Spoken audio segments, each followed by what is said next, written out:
Hello! My headphones are tangled. Oh no! Ah! Hello! hello. It is Tuesday. There we go. It's Tuesday, baby! It's Tuesday. Hello.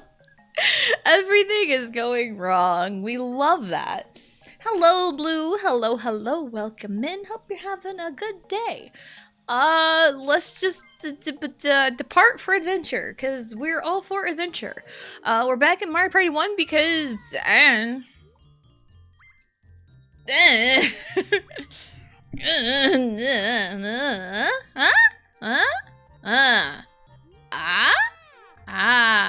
Yeah. Yeah. Sure. Everything going wrong? Hype. Yep, we love it when everything goes wrong. Sure, because I can. I don't know, I'm in charge here, which is crazy to think about me in charge. Crazy work. It's also been like an entire week. Hello, hi. Holidays, man, got kind of crazy. And, I spent a lot of time with my family and my husband, and we played a lot of Pokemon together. We played a lot of Scarlet and Violet together. Bam. I'm going first with the 6. That is crazy. Yeah, my husband and I played a lot of Scarlet and Violet together. We did a lot of, like, the story stuff, even though there's a lot of, like, post-game content to Scarlet and Violet with the DLC included. And we just kind of been like slowly working on that, like catching legendaries and inviting coaches and doing special things, and it's just been really fun. So yeah. Before we do anything, after every turn, message to fast, because we go fast. See? You roll an 8. Where was the star again? It's over there. Yes. This way. So yeah, essentially between Christmas and New Year's, with the industry my husband is in, there really isn't much happening in the week between Christmas and New Year's because it's just so slow for his work. So he was home. He worked a little bit like Tuesday morning into the afternoon a little bit last week, but there really isn't much going for him, and also his job was just like but yeah, he worked a little bit, and then the rest of the week he didn't work at all. So but he went back to work yesterday, and the kids went back to school today. So yeah. Hello, DA. Hello. Welcome in. Hope you're having a good day. So now we're starting to get back to normal. Ready? I'm Luigi. I looked right at Yoshi. Like, nope. I am not Yoshi. I'm Luigi today. Because I was feeling the Luigi vibes today. Whee!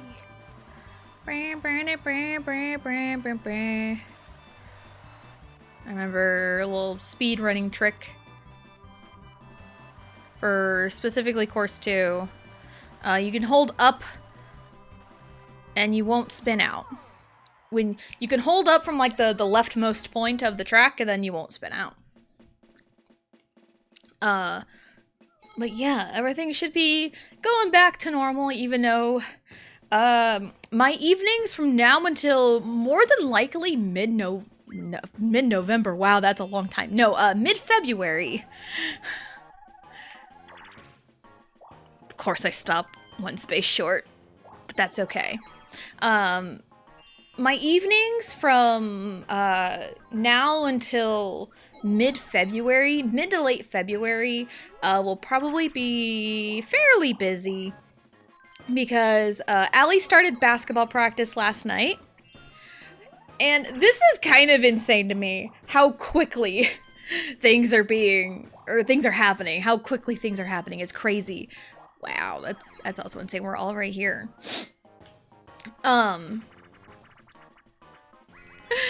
Allie started practice last night. She has practice again tonight. Then another practice Friday night. And the first game is Monday. Like, what do you mean 3 practices all in a week and then a game on Monday? Like, what do you mean?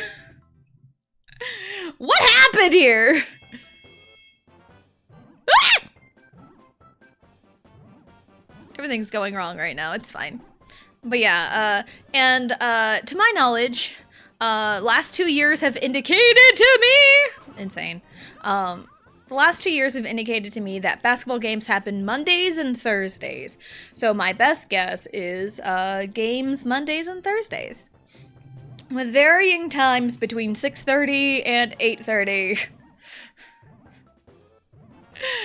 So, yeah, that's my best guess as to how things are gonna go. But I'm sure we'll get a schedule probably on this last practice on Friday. So, yeah, my day was so scrambled yesterday, it was kind of insane. Both kids were home. After being home all break, I have gone insane. I need some normalcy. I need a little bit of normalcy, like pieing? Pieing, yes, we pie the star right in the face. It'll give it a delicious flavor. Anyway, great. How am I today? I mean, not too bad today. I'm doing pretty good today. Again, it's the first day of many, going back to normal a little bit after Christmas break and everything. Yeah, December was a weird one. December was definitely a weird one. I did say in my Discord announcement that I was gonna try and catch up on December VODs, because I think the entirety of December hasn't been, like, public yet. All of them are, like, uploaded, and just not made public yet, and a lot of things have happened over this Christmas break, and I haven't really gotten around to it, and I need to. Like, the beginning of Final Fantasy 16. I think I kind of started, was it ZA? Yeah, I started ZA. The beginning of ZA as well, so, so yeah, I need to get to that. There's really not much to do. It's just December. So, hello, Alex. Hello. Welcome in. Hope you're having a good day. How's Pasta? Pasta is actually pretty good today. Is it just me who absolutely adores Kit Wilson's theme? A lot of people love his theme. It's a banger. It is a banger. Certified banger. I love it though. I love what they're doing. And then the return of Matt Cardona, insane. You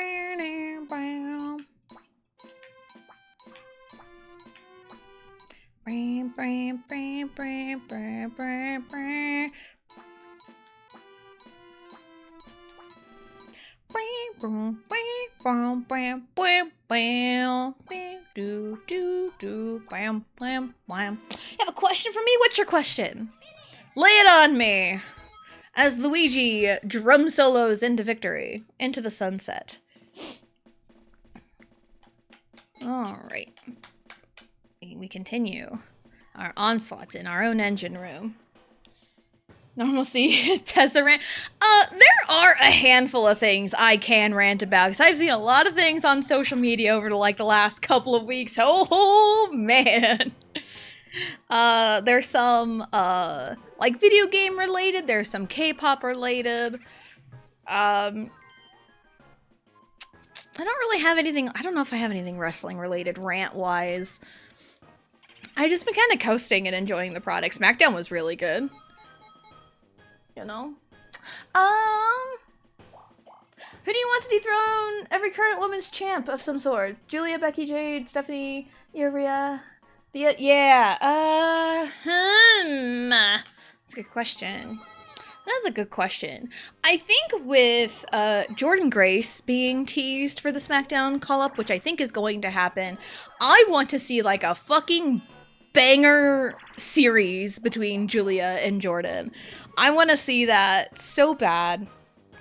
I don't know if Jordynne will actually beat her, but it'd be really cool to see. The matches would be banging. I think the theory is Becky Lynch, AJ Lee for Mania. That's kind of been the theory right now, and I can see that happening. For Stephanie, I don't know. I like the idea of Liv doing it, but I also really like the idea of Raquel doing it, because they're building up Raquel very well right now, as like a serious threat. Jade, as Bianca could come back. Although, like, she's had issues with her finger. Like, she broke her finger at Mania last year. And, apparently it's not healing right. Last I had heard, and that was like a couple months ago. I think that would be, like, the way to go. It's, you know, if Bianca is healthy and comes back. But, like, other than that, I don't know, man. I don't know.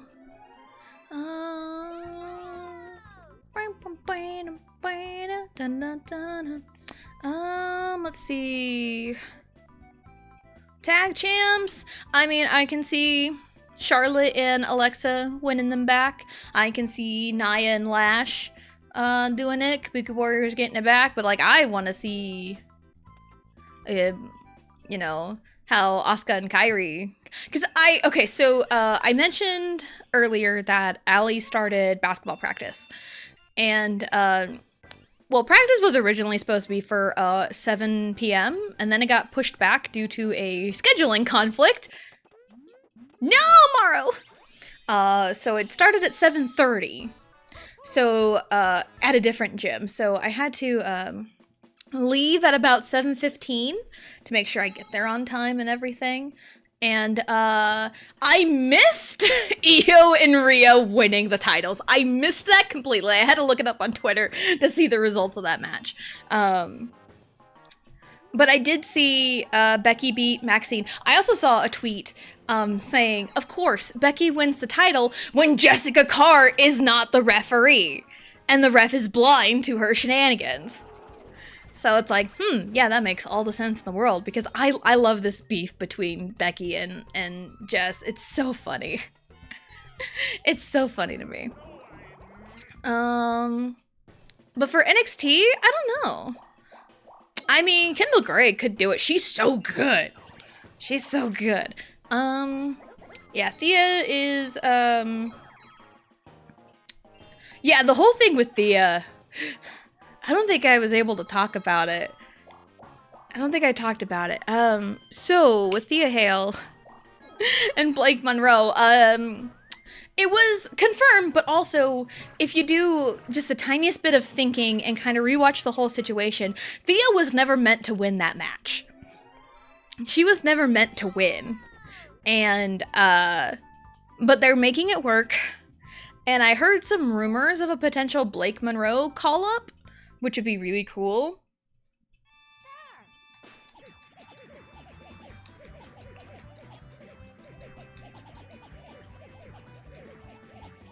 There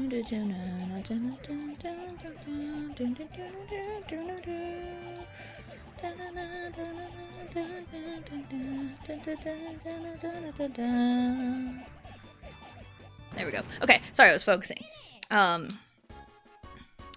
But yeah, they're supposed to run it back New Year's Evil, but there's rumors of a potential call-up. I honestly think Blake Monroe is just a better Tiffany Stratton in terms of character and presentation. Like, wrestling-wise, I don't believe they are the same at all. I have hardly ever watched Blake wrestle, but the little bits I've seen of her, what was it, like the steel cage with Jordynne Grace? Oh, that was brutal! But it was really good, though. So I can see Blake being called up. I'm sure Tiffany's gonna come back at the Rumble, maybe, I don't know. I personally don't really care much for Tiffany, honestly. Like, give me spoiled daddy's girl heel again, like she was in NXT, then we'll maybe talk, but just the whole shit with Charlotte last year, it really just, it didn't feel right. So, Nikki Bella's gonna win a title at some point? Maybe. Maybe she will. I don't know. That'd be cool. I think Bliss Flare is gonna split and they're gonna put Charlotte back on the road for a solo title since it's been 3 years since she had one. I personally don't see that happening because I think Charlotte is having the time of her fucking life in the tag division. And also, they're really putting in a lot of effort to make this women's tag division worthwhile because all of the freaking biggest names are in the tag division fighting for those titles right now. So I think they're going to stay in the tag division for a little bit longer, I think. And I think this is like some of Charlotte's best work of her career, honestly. And I've really liked Charlotte. I've always liked her wrestling. And yeah, Jessica Carr is definitely the favorite ref. I love her so much. Oh, come on. Invincibility frames. Oh, come on. I didn't want to touch that one. I don't want this tiny one. There we go.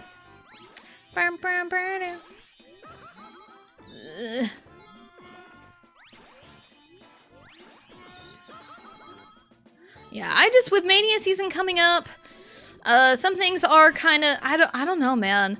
I'm also, like, not the biggest fan of, the Rumble being in Riyadh, Saudi Arabia. I am not the biggest fan of that. I'm really not, for several different reasons. So I just don't know how to feel about that. But as for like with the Rumble coming up, potential winners for the Rumble, I don't know, man. I do see Liv finally getting a win because she's come in second several times. It's up there, isn't it? Yeah. 1, 2, 3, 4, 5. Okay, yeah, we're good. Yeah, I can see Liv winning the Rumble.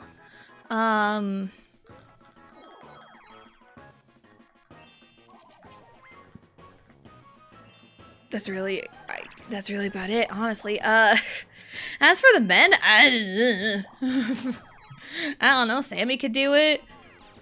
I don't know. Drew could do it again. I really don't know, man. I don't know what's gonna happen.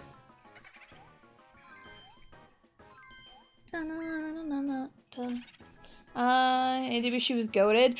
I had heard about it, and her feud with Toni Storm was like the greatest thing in existence.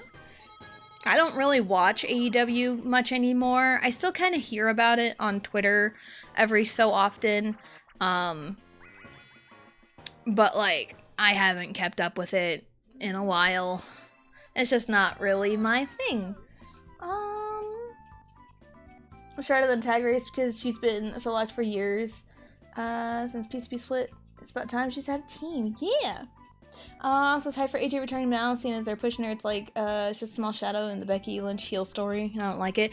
Yeah, and I saw something that, it is a part-time contract that she signed. She signed a long-term deal, yes, but I did see it is a, it's a part-time contract.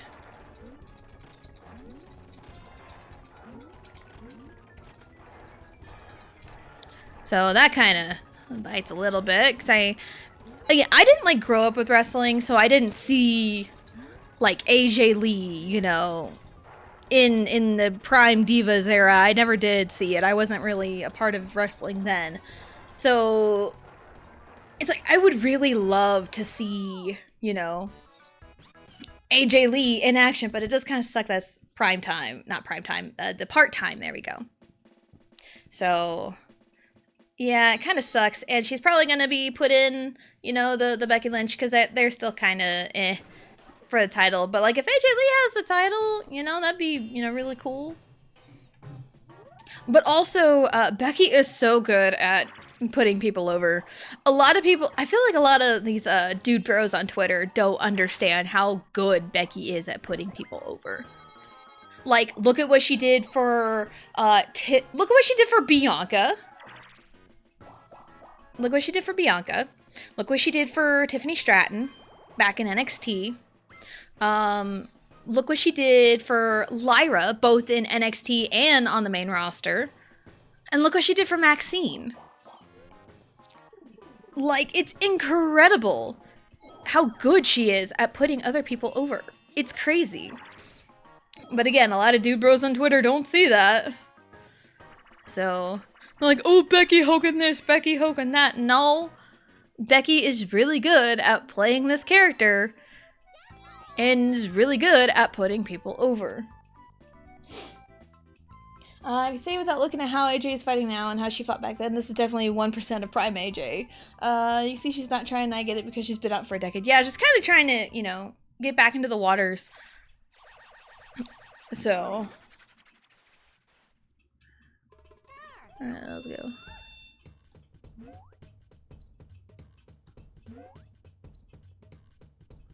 Time to zone out. No thoughts, head empty. Just jump.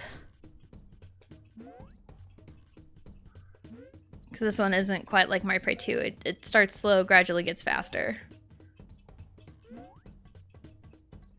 Ooh, don't overdo it. Everything is fine. No thoughts, head empty, like Fuecoco. Because that was a starter I picked when we did our Scarlet Violet run again. Me and my husband did. No one really paid attention to Maxine and Lyra until Becky fought them and they got in the spotlight. It's not that no one paid attention to them. I don't think that was it. She just elevated their already growing popularity. And when Lyra first got to NXT, I wasn't sure of her. Like, I didn't know what she was, who she was. I didn't get her. And then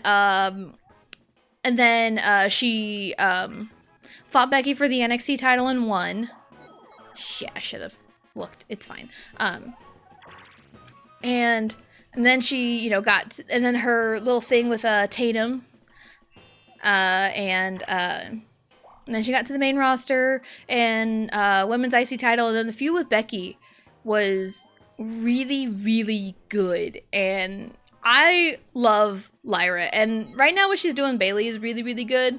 And Bayley's whole split personality thing. I want to see more of that.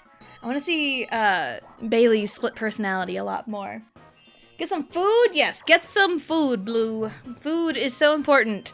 Says the person who had a bowl of chips for lunch, because I couldn't think of anything else to eat.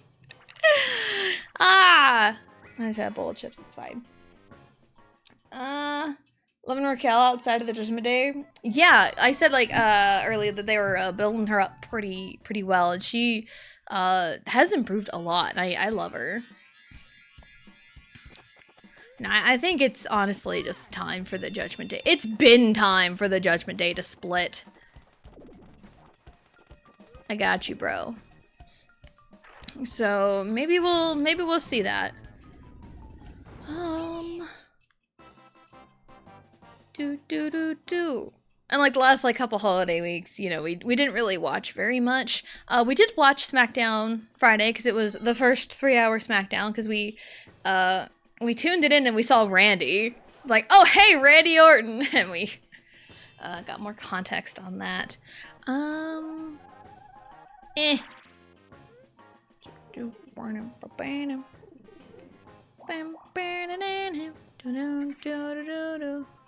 Steal money from Maru because he has a lot of money. I'm gonna steal it. Raquel goes solo. The other like 4 members I don't care much about. Okay, so there's right now there is Finn, Dom, JD, and then Liv, Raquel, and Roxanne. I think that is the makeup of Judgment Day right now. And JD's out with an injury. He just had like surgery, I think.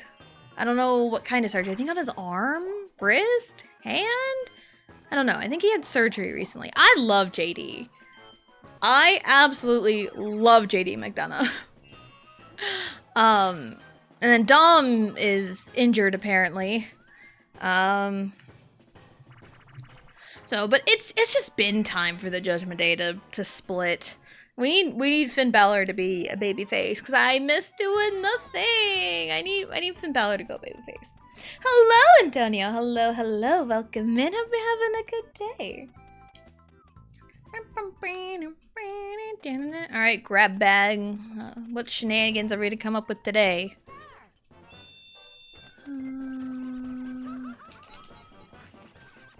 What the fuck?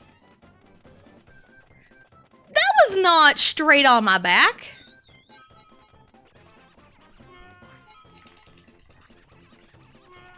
Alright, come here, Mario. No, Mario. No, I did not want you to get me. I wanted to get... No.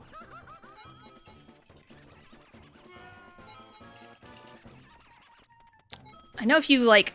Excuse me, Mario. You are not allowed. Oh my god, why? So, other people can punch me at odd angles, but I can't punch other people at odd angles? That's not fair. Excuse me?! Come here, bitch! Nice. I fucking hate grab bag, because it's like the computers can grab you at the oddest of angles. Because, like, Yoshi grabbed me, and it was, like, perpendicular. Like, he was stealing from me perpendicular. And it's like, no, you can't do that. You're not allowed to do that. But then when I try to do bullshit like that, it doesn't work. Oh, well, it's fine. But yeah, the first 3-hour SmackDown of the year was actually pretty good. Not all of them are going to be like that. And, like, the problem when they did it last year... it got real stale because the writing was bad. And then when they went back to 2 hours, it was still bad because the writing was bad. But I did hear that they are hiring someone who was like the head writer for SmackDown in like 2016 to 17. And I heard from people that that era of SmackDown was really, really, really, really good. So there's a little bit of hope that the writing can get a little bit better for SmackDown. Because, like, you have the talent to make a 3-hour SmackDown interesting. You just have to fucking use the talent. Alright.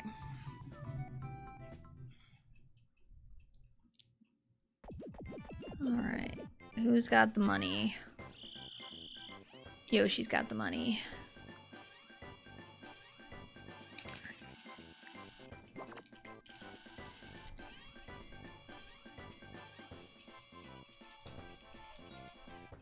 Thank you for the money, Yoshi.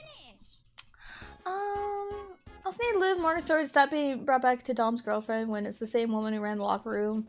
The hell when she was in Riot Squad and catching and Ronda Rousey and defeating people like that.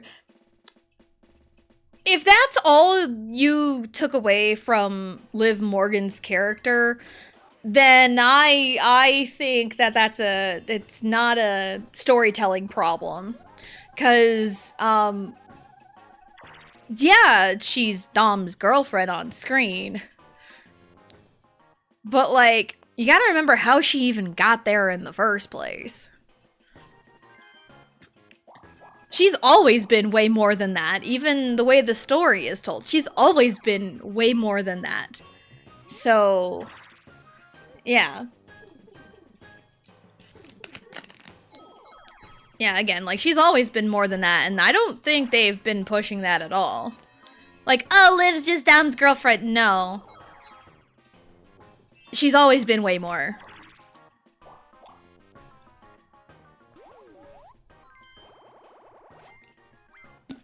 So. That's just how I see it anyway.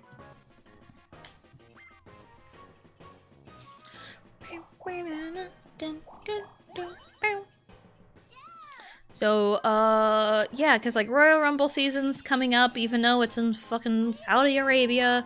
Not a fan of that. Because it's also one thing, think about it. You're in, like, a desert climate, and the women have to cover up.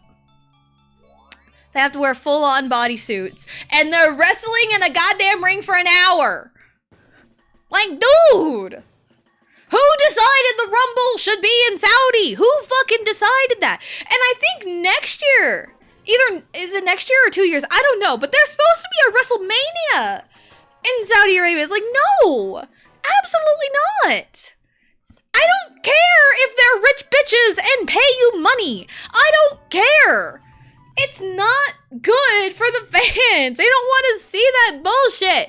And the Saudi crowds are so fucking hit or miss. Because, like, the Saudi loves its legends. They hardly pop for anybody that isn't, like, a fucking legend.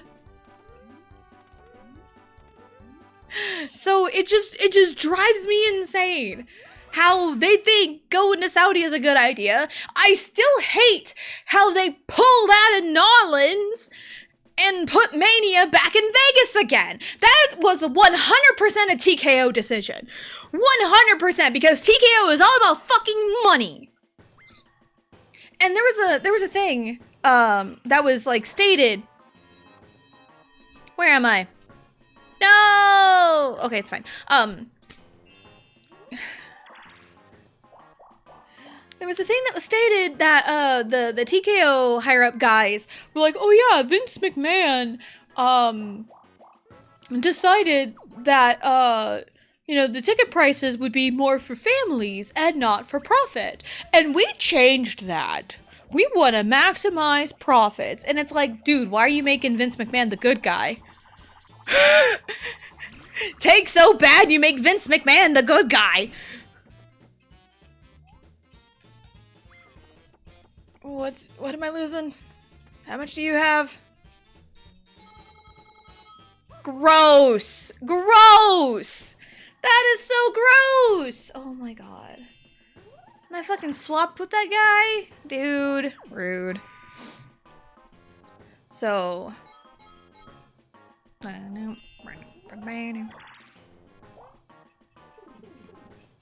he can steal my star.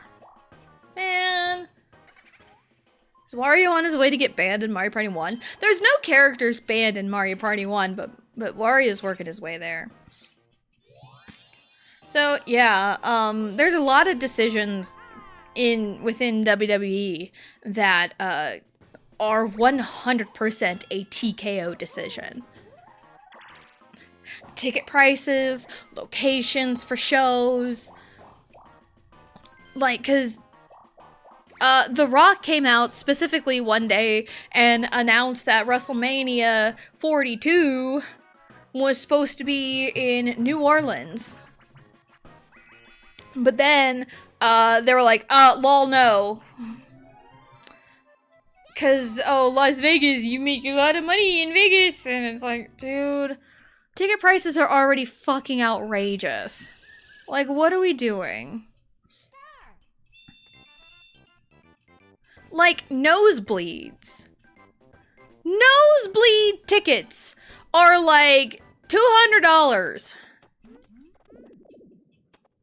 And that is literally insane. Oh, what's the next show within the United States? Oh, Elimination Chamber in Chicago. I'll bet you a lot of money that nosebleeds are like a three-digit number. I'll bet you. I will look it up after my turn, just because. And it's like, drives me insane. So many. I want my money back, Mario. Okay, let me do a quick Google search here.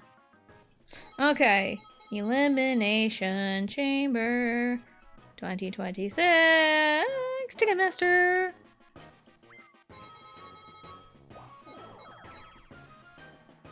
Yes. Yeah. Yeah, triple digit number. Not quite $200, but the cheapest ticket I see is $167.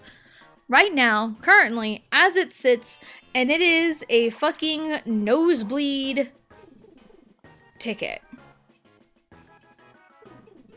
Like, way up in the freaking boonies. $167 for one ticket. Not to mention, let's go ringside. Front row seat, baby. Row 3, $2,109 for row 3. Like, I ain't rich enough for that. Like, dude, that's like damn near an entire paycheck. That is damn near an entire paycheck for us. Like, over $2,000 for front row seats. Like, are we for real? And the ticket prices have always been this outrageous. And if you look up, like, WrestleMania tickets, nosebleeds are insane. For Mania! It's like, yes, I understand WrestleMania. Biggest show of the year. You know, the Super Bowl of wrestling. So,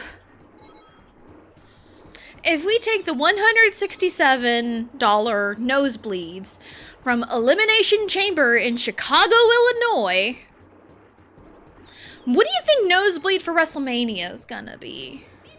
I shouldn't have closed that to Google. I'm gonna head back into Google. WrestleMania.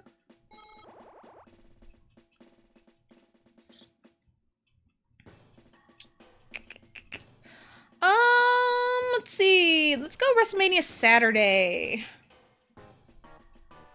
And see what our ticket prices are. For one day. One singular day. Bam. Da-na-na. Okay. Where 408. Yeah, wow, that is way out there. That is way out there. For the seats for Mania and nosebleeds. Okay, remember the number 167 for nosebleeds for Elimination Chamber in Chicago. Nosebleeds for WrestleMania in Las Vegas are $292. So that is like for one singular ticket. One singular ticket. Yeah, and you're paying upwards. Okay, so row 4, you know, like in that front row section for WrestleMania, like $9,000. You're paying $9,000 for front row seats at Mania. Like, what the fuck are we doing? Again, TKO is just so money hungry, and they are pricing out the casual fans. Like, okay, so the target audience for WWE has, in terms of like trying to sell ticket prices and go to shows, and what happens like in the arenas, the target audience that WWE has created for themselves with the stupid TKO involvement is the rich casuals. The casual fans who have a lot of money. That's who they're after. And it really harms the rest of the casuals who want to go to shows but don't have the money or have to like save up like that's like $2,000, you know? That's, again, that's like an entire paycheck for us. You know, that's probably more than someone else's paycheck. You know, like, what are we even doing? I do need to go this way, though. Yeah, it's like, what are we doing? It just drives me crazy. It drives me crazy because I want to go out and do things more, but again, a lot of things cost money. Like, it costs money to just fucking live. So it's like, I would love... Shit. I would love to, like, go out and, you know, watch wrestling. Watch a wrestling show. Like, a house show would be, you know, my best bet. As to, like, actually going and seeing something. That one. Nice. We got this. Oh, shit. Like, I would love to, like, I want to go to a house show more than anything. And I'm sure house show ticket prices aren't the worst in the world. I think for, like, a Raw or SmackDown, they're not so bad. It's still a little bit pricey. Like, we're paying, like, the $200 for, like, 2 tickets. If we wanted to go to, like, a Raw or SmackDown. But, like, it's a lot of things that we want to, like, go out and do. It's, like, way out of the price range. And it's, like, that is one thing that Vince McMahon got right, was he was marketing the product for families. And it's one of those, well, if you market towards families, you know, the parents who are into wrestling get their kids into wrestling, and it continues, and the kids get their kids into wrestling, and so on and so on and so on. That's the goal, to keep, you know, the longevity of the interest in the company. But if you're out here pricing out all those families who used to be able to go for hardly anything, then you're losing a lot of your fan base. And a lot of that fan base goes to the internet, where a lot of the IWC loves to hang out. And they get lumped in with the stupid IWC incels. So it's such rough waters as a casual fan with no money. It really sucks.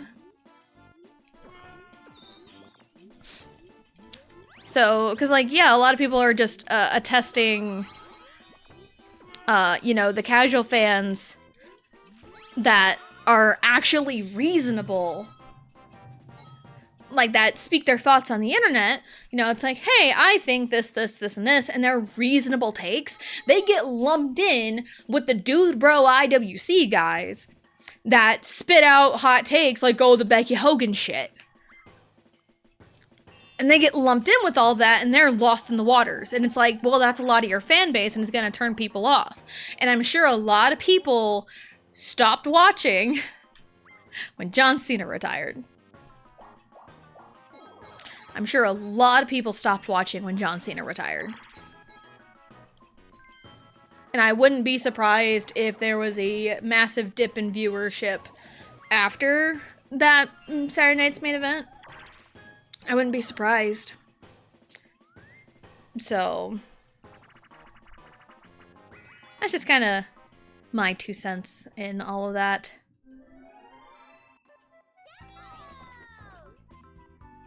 So, well, we got a patented Tesseract today. And there's so many other things I can talk about too, because so many other things happen in all kinds of different corners of the internet.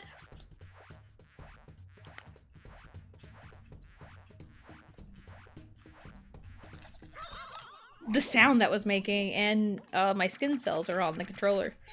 That's wonderful. So, where do we want to shift gears towards next? I've ranted about wrestling.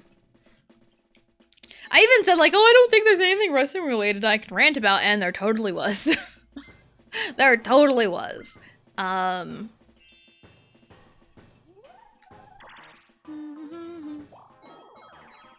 Let's see.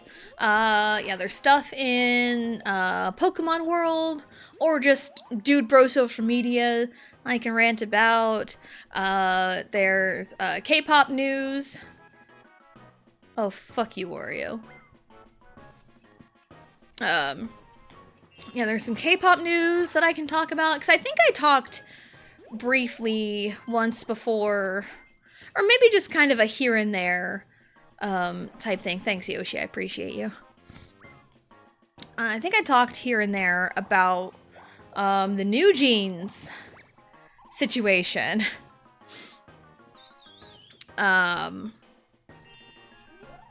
So, for those who may not know, hi, I've been in the K-pop since 2010 for almost 16 years. That's like half of my life, literally. And, so I know a thing or two about K-pop and how the industry works and how it's evolved over the years, and, a lot of how these contracts work. I'm not stupid. As much as I like to make people believe I'm stupid, I'm not stupid. And a lot of newer K-pop fans, a lot of younger teenage K-pop fans, or young adults who don't know much about the real world, they are making themselves look real bad with this NewJeans situation. So, I think back in September of 2024, I think it was September, I can't remember exactly when, but in like fall of 2024, the 5 members of NewJeans had released, I don't think it was a YouTube video, I think they did a YouTube live. They did a live stream on YouTube, essentially making demands of their company Adore, which is a subsidiary of HYBE Entertainment. And they were making these demands because their Adore's former CEO, Min Hee-jin, got fired from her CEO position. And because there was like a whole big thing to do with her, and there was a whole freaking scheme she had, and she wanted more power. And she essentially wanted to take over HYBE for the money, because of course, right? And they found out her schemes, and they're like, you need to step down as CEO. And so that happened. And then shortly after that, there's all sorts of quote-unquote issues and everything. And the girls of NewJeans sat down, did the YouTube live, and made several demands. Like, if you don't reinstate Min Hee-jin in like 2 weeks, then we will terminate our contract. We will decide our contract is over. What the fuck, Wario? And it's like, that's not how that works. You can't just decide your contract is terminated. Unless they got like lawyers involved. But also, they themselves were making the demands. There was nothing written, no paperwork sent to anybody. It was just a legal mess. And Adora's like, we can bring her as creative director. We can bring her back, but she's not going to be CEO. We can bring her as your creative director, that's it. And NewJeans said no, and there was a whole freaking legal battle the entirety of 2025. And the girls of NewJeans were still under contract of Adore, even though the girls themselves said like, oh, we're not under contract. Even though they were 100% under contract. And they're like, oh, we don't work for you anymore. That's not how that works. If you were under contract, you can there's a few things you can do to get out of a contract. The other person has to breach the contract, or you can buy out your contract for the remaining time, but it costs a lot of money to do so. So what the girls in NewJeans did is like, we don't work for you anymore, and just decided to do other things when they were still under contract of Adore. And Adore's like, all right, but if you guys breach the contract, if you guys do this, this, this, and this, you are breaching the contract. And there was a lot of things that happened. And one of the big things was they tried to re-debut. They tried to re-debut under the name of NJZ, which is a very similar name to NewJeans anyway. You really think you're clever with that. But they tried to re-debut under a new name as their own, which not smart at all. That's breaching the contract. And one member, this got revealed like in like the last couple weeks, one member signed an exclusive contract with a third party when she can't do that. If you are under contract with your agency, you cannot go off on your own and sign exclusive contracts. You just cannot do that. So she legitimately breached her contract. And the member in question is Danielle. Because throughout the whole freaking legal battle, a lot of people thought Honey was like the one that was like the head mean girl, the one in charge, the one bullying everybody. Because she was the one that came out and said like, oh, Islet didn't bow to us and their manager told them not to talk to us, which didn't happen. It was proven that it didn't happen. It was 100% proven it didn't happen. And also, given the time frame, it happened when Minijin was CEO! It's like, dude! But also, because of the words New Jeans has said against their company and other groups, that's when an Islet hate train started. That's when the LE SSERAFIM hate train started. Which, the LE SSERAFIM hate is so unwarranted. It's so crazy. Like, they don't fucking deserve a lot of the hate that they get.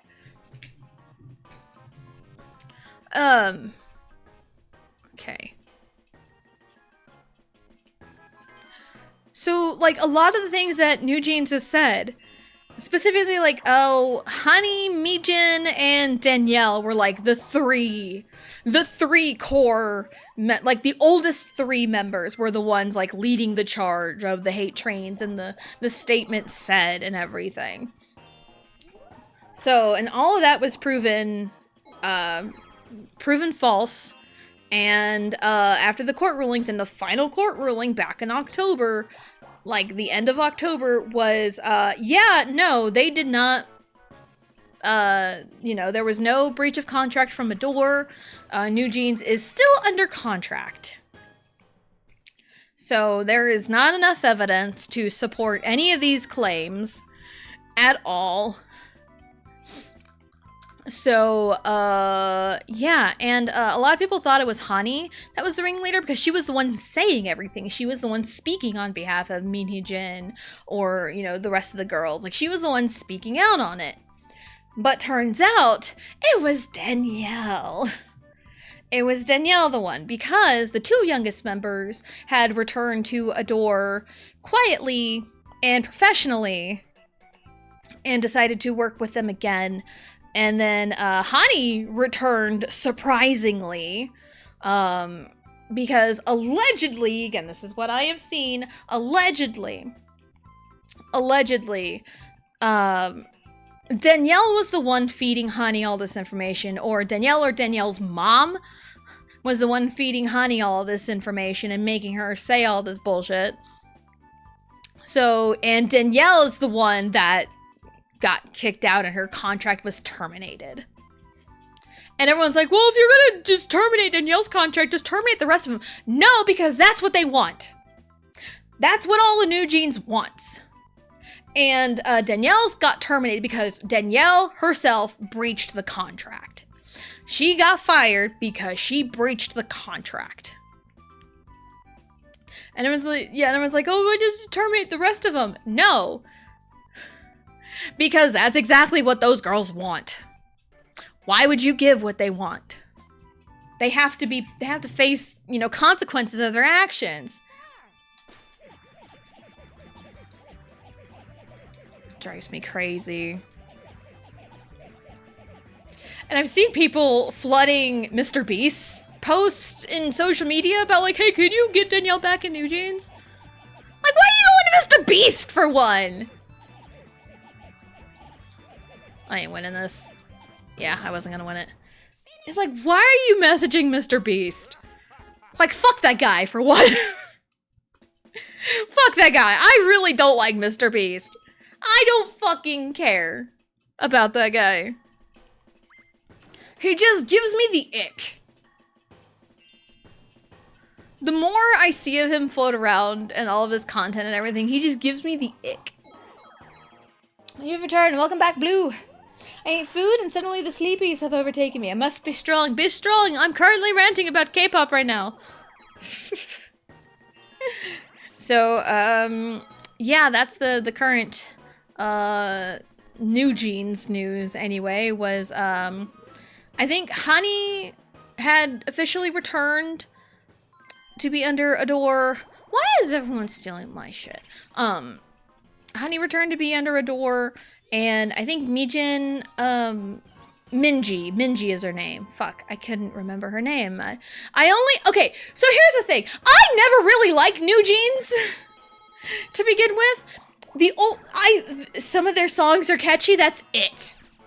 Didn't really like their style, didn't really like their whole group, didn't really care much for any other music, honestly. I thought they were very bland. And I was like, oh my god, they're so revolutionary because they're just average. And it's like, dude, what are we doing? I'm really glad a lot of people are realizing, oh my god, New Jeans was actually mediocre this whole time. And it's like, well, that was just kind of, you know, my take on it. Like, nothing really stood out about them to me. So, anyway. That's just my hipster take of the day. Ow! Bitch.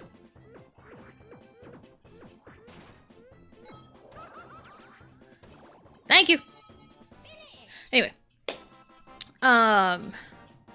Yeah, my hipster take is I never liked New Jeans anyway, but, like, they were so popular, I couldn't, like, not hear about them. So,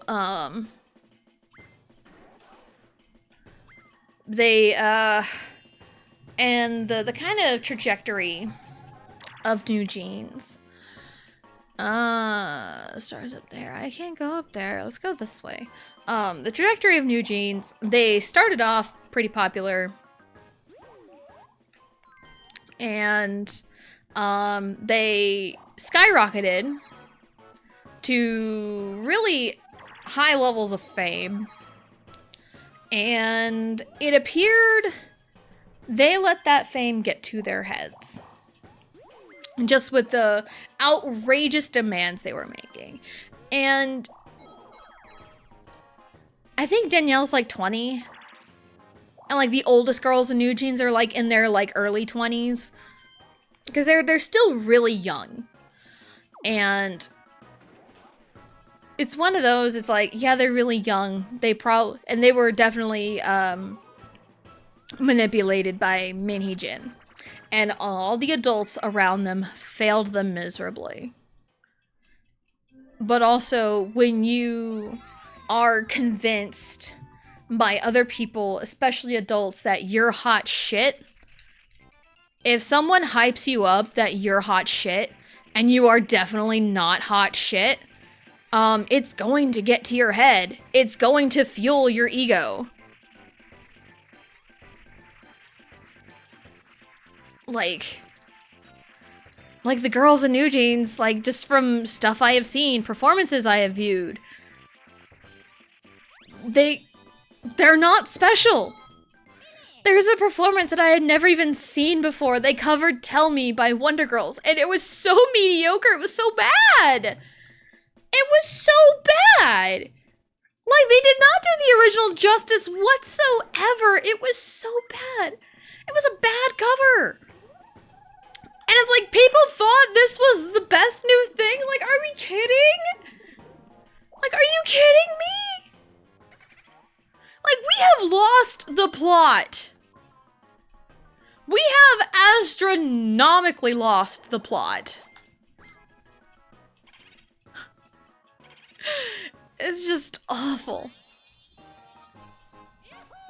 So yeah, a lot of people, and especially their young fans who don't know any better, are telling them, yeah, you're hot shit, you bad bitches, I don't know, man. Like, yeah, you're hot shit, and like, they fully believe it, and then when you fully believe you're hot shit, you think you're untouchable. But this whole court case proved that they are not untouchable. When you go out spreading lies because someone manipulated you into doing it, that's a bad look on you. And then Min Hee-jin gets out of this completely unscathed. She started her own company, is gonna like debut a new boy group? Question mark? She's gonna debut some group. And it's like, dude, she's the real villain here. But also, again, whether you were like manipulated or not, if you did bad things, you have to face consequences. So it's just insane. And on the lines of like thinking you're hot shit, that's kind of my opinion on a lot of the Blackpink girls. And I say a lot of them, I mean like 2 of them. I mean like half of them. Because here's some other Twitter discourse I have seen.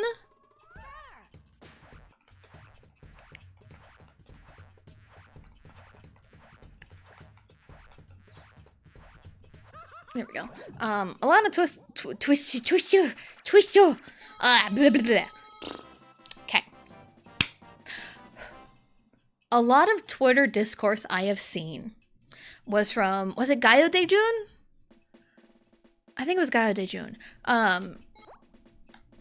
Korean award show, music award show, because it's award season. It's award show season.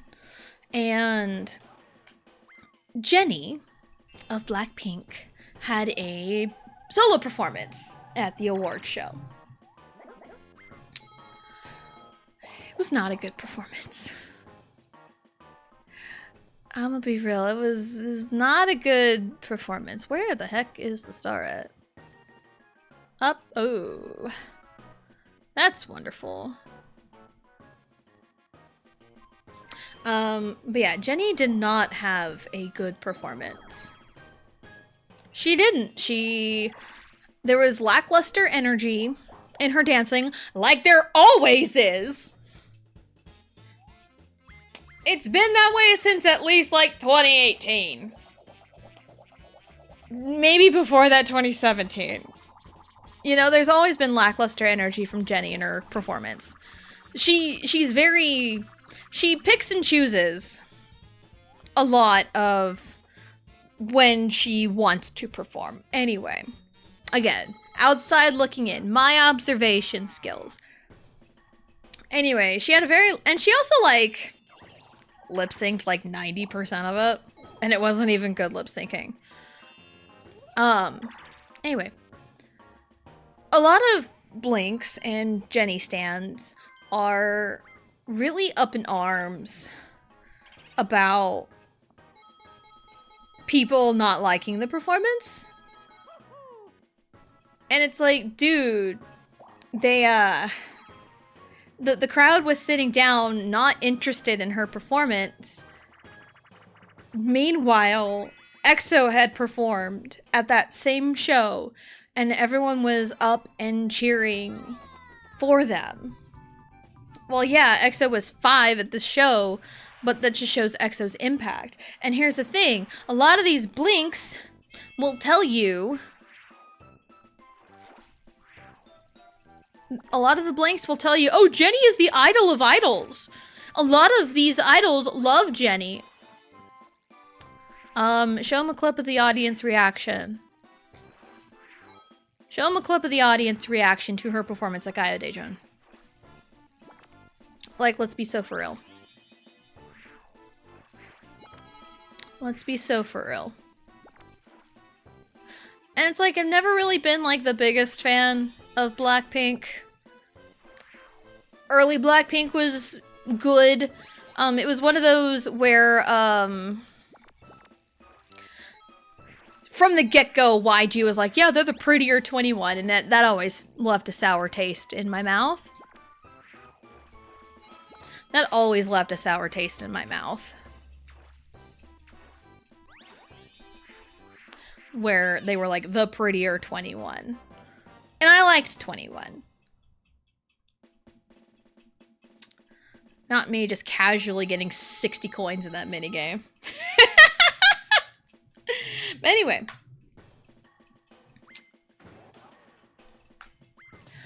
A lot of fans hype up Blackpink and hype up Jennie. And Jennie has probably thought she was hot shit since like at least 2017. And thought she was untouchable. And she kind of was for a while, and it was really upsetting to see.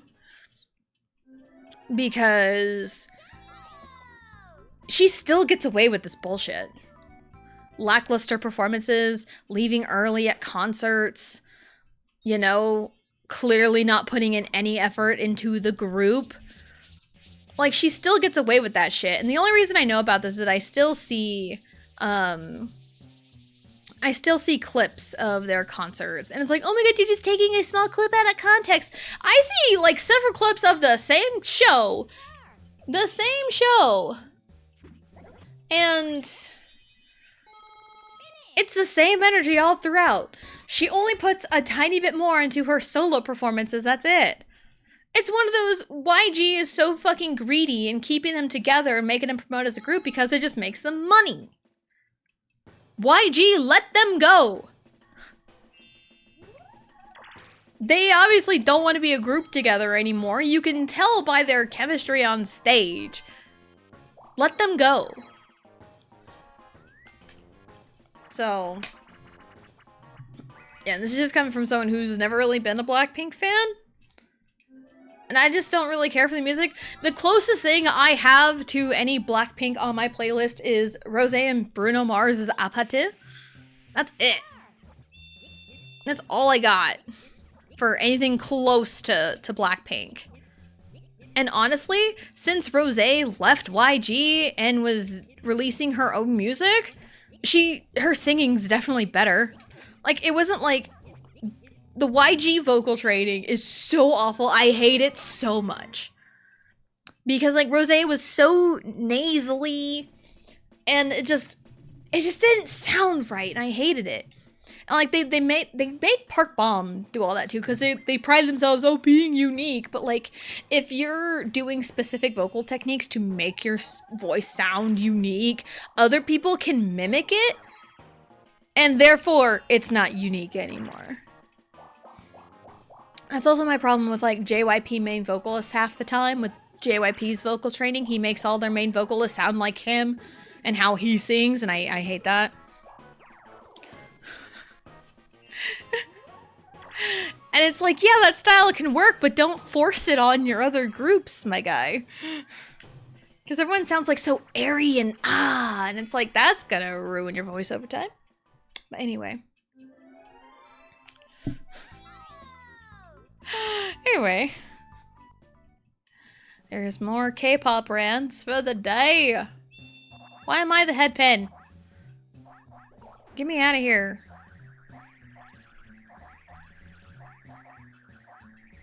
Don't go after me! Oh my god. Hello, Johnny. Hello, hello. Welcome in. Excuse me, I had a hiccup. Hope you're having a good day. Not feeling good today? Oh no! Hopefully you get better soon and you rest up. And thank you for the lurk. Thank you, thank you. So, yeah. Oops. That's my mic. I hit my controller on my mic stand. Love that from me. Alright. Where is everyone? Anyone close to Mario's kind of there.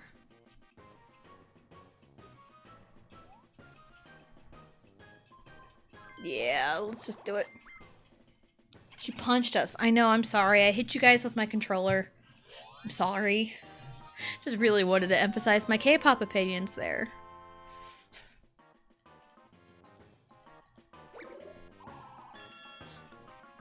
So, yeah. More K-pop rants, because I just remembered thinking about, like, lip-syncing and stuff. What's her name? What's her name? An Islet. Is her name, like, Islet Hate Train? Islet really had... Islet has this... Okay. Back to the whole, like, New Jeans for a blip. One of New Jeans' claims was that Islet plagiarized them. That was one of their claims. They're similar, but they're not carbon copy. But they are still in Adore. They are still within Hive Entertainment. So here's my problem with Islet. They're constantly lip syncing. Constantly. There was one of the Mama Awards, I think 2024. Part of it was filmed in LA and it was streamed on YouTube, and we watched a little bit of it, and we watched a couple groups perform, and we also watched JYP perform. One of those groups was Islet, and me and Vegito caught the lip syncing. It was so bad. The blatant lip syncing. And it still continues to be an issue for them, because they have been brought up time and time again when they do encore stages. When you win a music show, you do an encore stage. And the encore, there's no backtrack. You have to sing live. Oh shit.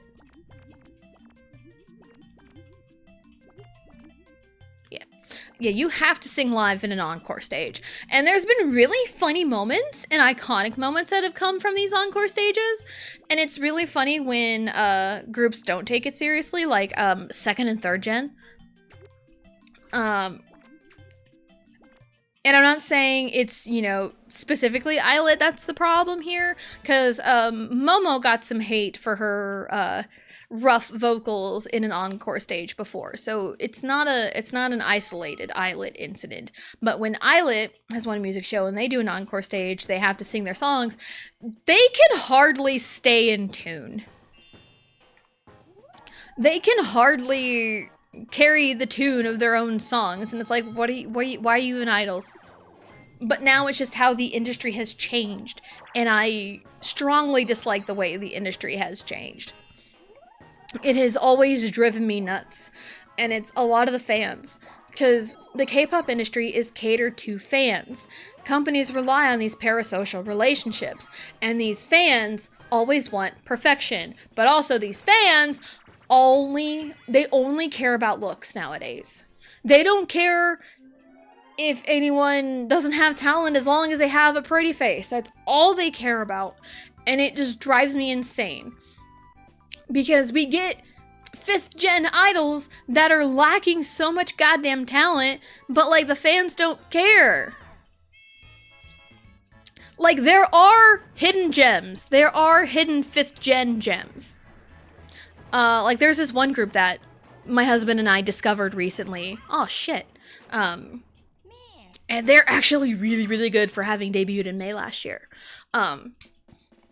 But anyway, I digress. I can talk about that later. So what's her name? Wonhee? I think that's her name. She did, and this is a bold choice. She did a cover of IU's Good Day, which again is a very, very bold choice. And a lot of people immediately caught lip syncing. But these delusional, not delulu, delusional, like full word delusional fans are like full on defending that, oh, she sang live, she ate CDs. She did this live 100%. She sang it so good, you thought it was lip syncing. No, it was lip syncing. If you know anything on what to catch on whether someone is singing live or not, you can tell immediately she was lip syncing. And it's like, even if it wasn't like full backtrack, it was like 80 to 90% backtrack. And like, I think she even had released a statement saying, yeah, I was singing live. The company could have forced her to say that. The company could have made her say that to quell this debate and to try to shut it down. I know how these companies are. I know how they are. And also it's like, and I think me as an American and me as an individual, I like personality in performances. I want to see real good dancing. I want to see personality shown through performances, facial expressions, you know, like good vocals. But also it's like, I understand live singing is hard. I understand why lip syncing is an option, but when you solely rely on lip syncing for these big award shows, it's no. It's an absolute no for me. And it's like, if you lip sync all the time and your encore stages sound like garbage, there is a major problem. There is a major, major problem.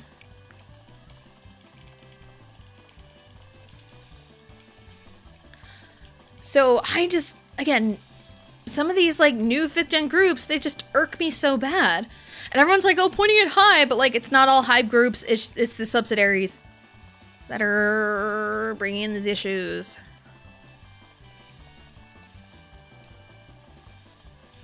Because, you know, that Tell Me performance, Tell Me cover that New Jeans did? Yeah, those lip sync to All Hell too. Because again, I also came from an era of K-pop where there was a bunch of accessories and you can hear them jingle through their mics. That's when a mic is on. That is when a mic is on. And there's like certain struggles or certain kind of tills in the voice that kind of give away a live performance. And I understand, and I also know that there could be a pre-recorded live singing, but again, there are tells. There are tells. 1, 2, 3, 1, 2. Give me a star, please. Thank you. So there's tells to know whether or not someone is live singing or not. And when I was younger and didn't know any better, I bought into the whole thing that, oh, the MR remove videos. I bought into those when I was younger, and now that I'm older, I know better. I know what it actually is doing. The MR remove videos used to be like the quote-unquote proof someone was live singing, but what it really did was it kind of stripped the whole thing to hear any differences in vocals. It's not really a big proof of live singing or not. So, but yeah, everyone's like defending Wonhee. He's like, oh yeah, she sang it so good that people thought she was lip syncing. No, she was lip syncing. And also, I saw, like, usually in these performances, when a singer hits a high note, the camera is on them to show them hitting the high note and just kind of showing the whole group. When Wonhee did it, you know, the I'm in my dream, that part, the 3-note high note that IU does in Good Day, the camera panned out and didn't zoom in anywhere near her face. And there was like no tension in her face. There was like no body language that really told me she was actually hitting those notes. There was like nothing that gave away, oh, she's singing live. There was nothing that told me she was singing live. Nope. No! Why? Oh my god. What?! Give me my money back.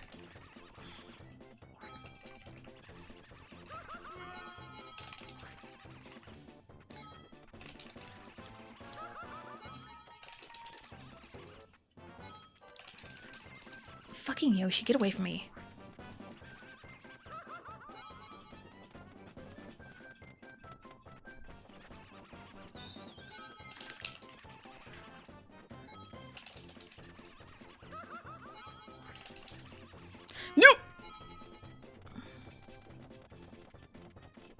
Oops. This is fine. This is fine. Anyway. Yeah, there was nothing that gave away that Wanhee was singing live in that cover of IU's Good Day. There was nothing that really told me that she was singing live or not. And I've seen the clips. So, yeah. That's where I'm really getting at here. And again, you know, and I came from the... Actually... I mean, my stars are gonna get stolen anyway, it's fine. Yeah. And I came from a time where, SM Entertainment made their groups lip sync on their comeback stages, and then they sang live for the rest of the time. I came from, like, that era. So, I know a lip sync performance and I know a live performance. Some people are really bad at lip syncing. Some people are really bad at it because they're just so used to singing live, and it's totally fine. There's nothing wrong, you know, with it.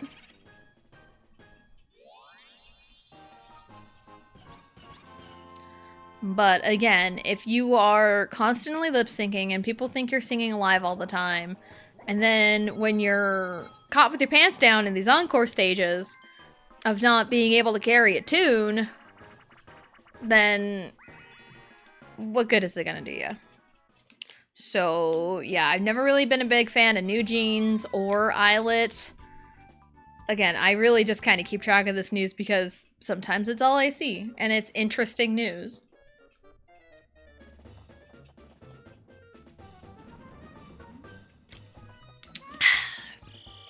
I needed that drink. So I just wanted to talk about that. That K-pop news. Yeah, there's this 5th gen group that debuted in May of last year. And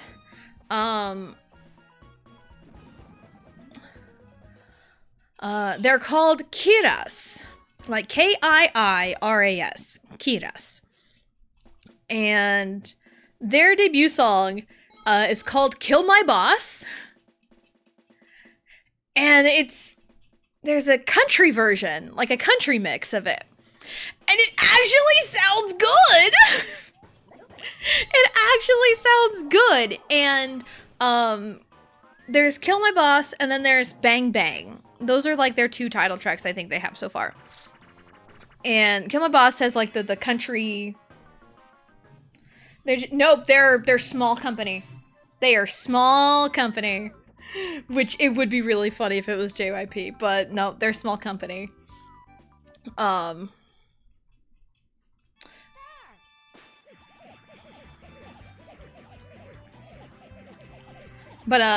when me and Vegeta were watching their music videos, I had mentioned to him, they're like a mix of 3rd gen and 4th gen.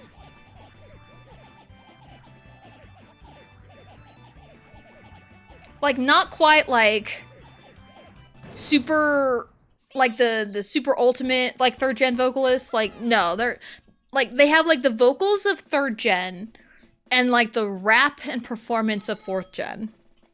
Like, they're a really good mix of it. So, yeah, if you kind of like miss the good old like 3rd gen, early 4th gen days, that's a good group for you. And also, yeah, like a country mix and K-pop? That actually sounds really... It's very surprising. It sounds really good. But also, I feel like if they were JYP, they probably would have been a little bit more popular. They're still kind of in, like, Nugu land. Really want a JYP owned group to put a song about killing JYP. It'd be so funny. Yes, it would be. But yeah, Kiras. I think it'd be... They're really good. Gotta keep my eye on them. So, yeah, but like there are some hidden gem 5th gen groups. There we go.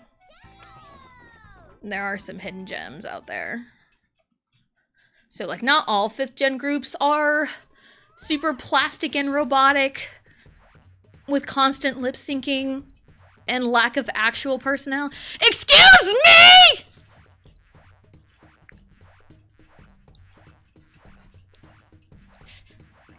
Ah! Sorry. Had to lock in. But yeah, a lot of like 5th gen right now just lacks so much personality and it drives me crazy.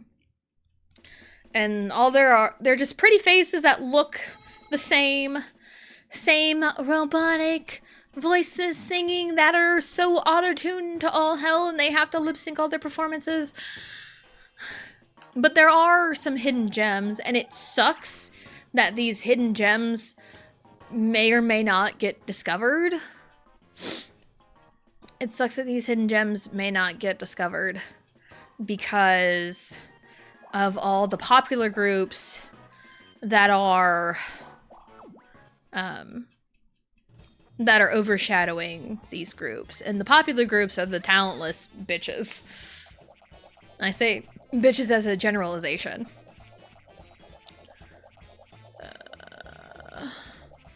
What do I want? Alright. 1, 2, 3, 1, 2. Give me your star! Joshi again. I mean, he did steal it from me earlier, so this is fine. So... But yeah, I think I need to... Like, I'm just kind of in my own bubble of, like, K-pop, but, like, sometimes I hear songs I like and vibe to and go out and listen to it. And they're, like, more recent groups. There's a song called House Party by VV Up. I think they're 5th gen. The song's really catchy and I was vibing to it. And that's, you know, pretty much the long and short of it. So, like, there's some songs here and there that I kind of vibe to. But it's, like, a lot of the state of 5th gen is just... I hope there's a revolution. I hope there's a revolution of K-pop as a whole. And I have seen in the winds that some 3rd gen groups are coming back, or having comebacks. I know BTS is supposed to have a comeback. I don't really care about Blackpink. Mamamoo is supposed to have a full album. You know, the EXO has always felt bittersweet to me, just with the whole story with CBX and everything. Shit, I think there was like, some group supposed to have a comeback soon. I don't remember who. I don't remember. I don't remember. VIXX! VIXX is supposed to come back, I think. I think I had seen in the wind VIXX was gonna come back. It's gonna be 4 of them, I think. Because, the Hongbin situation was stupid. And then, Ravi was kind of a shithead for doing what he did. I'm not gonna lie. So it's gonna be 4 of them. It's gonna be, N, Leo, Ken, and Hyuk.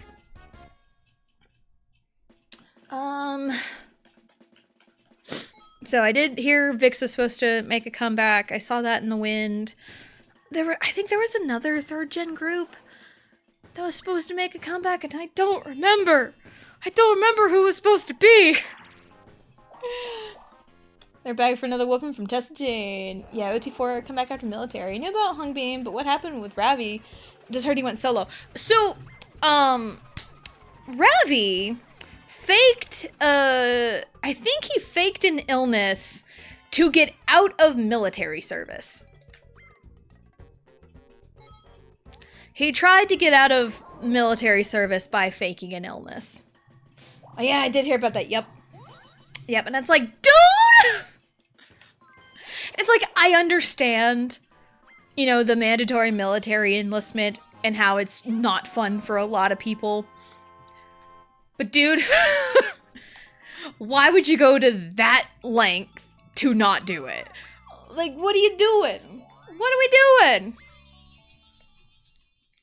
I will miss Ravi Raps, though. But still, it's like, bro. Bro. Yeah, the Hongbin situation was stupid because I think he was like drinking on a Twitch live stream and he had some criticisms for like other groups and fans took it way too far. And it's normal to have opinions on other people in your industry. It's totally normal. But no, fans like, oh my god, you're shit talking when he's like saying like, oh yeah, I don't like that very much or something. I don't know. It's crazy.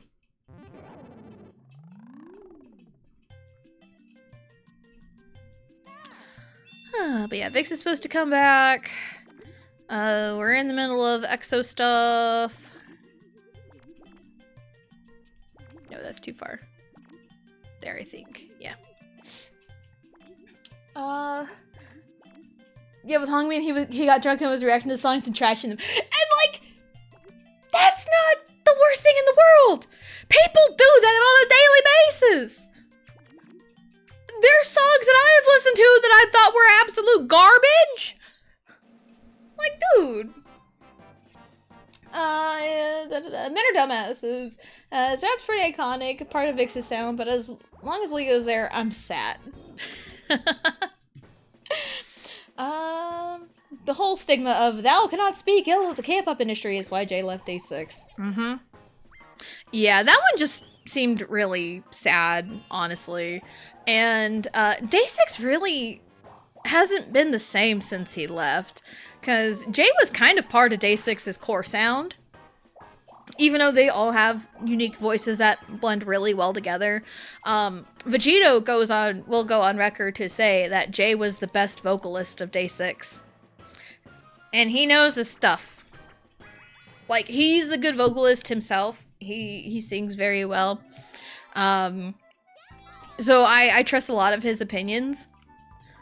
And, like, he thinks Jay's the best vocalist of Day 6. And, like, you know what? Solid opinion. Solid statement.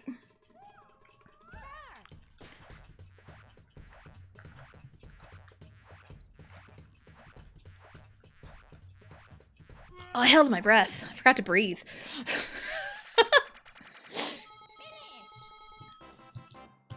If you talk about the flaws of the industry, the fans will crash out on you for ruining their illusion. Exactly! It ruins the parasocial relationships. And I just can't help but roll my eyes when I see tweets and stuff about groups in a parasocial way, and it's like, ugh. You know. Like, if you're 100% in on the bit and are, you know, Delulu, being funny and silly, then sure. If you're being funny and silly and Delulu, then yeah, that's fine. But if you're straight up delusional in your parasocial relationship, then you have problems. You have problems.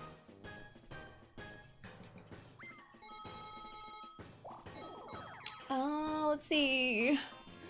Oh, he for sure was. Sungjin was a really iconic signature sound. It's a bit raspier and more rock sound, which you don't hear much in K-pop, but Jay had an incredible range of vocal control, yes.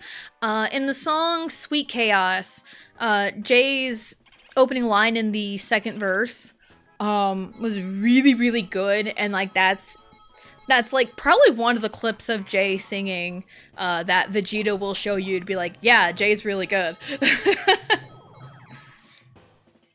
So... plus he was so chronically online back in their grassroots era. He was like 90% of their promotion momentum. He really was Day 6. Yeah, 100%. Like, I followed him on Twitter because I loved seeing what he had to say, and he was promoting Day 6. Like, he probably has back problems now for carrying Day 6 for, like, a lot of their careers. It's just real crazy with all that. So...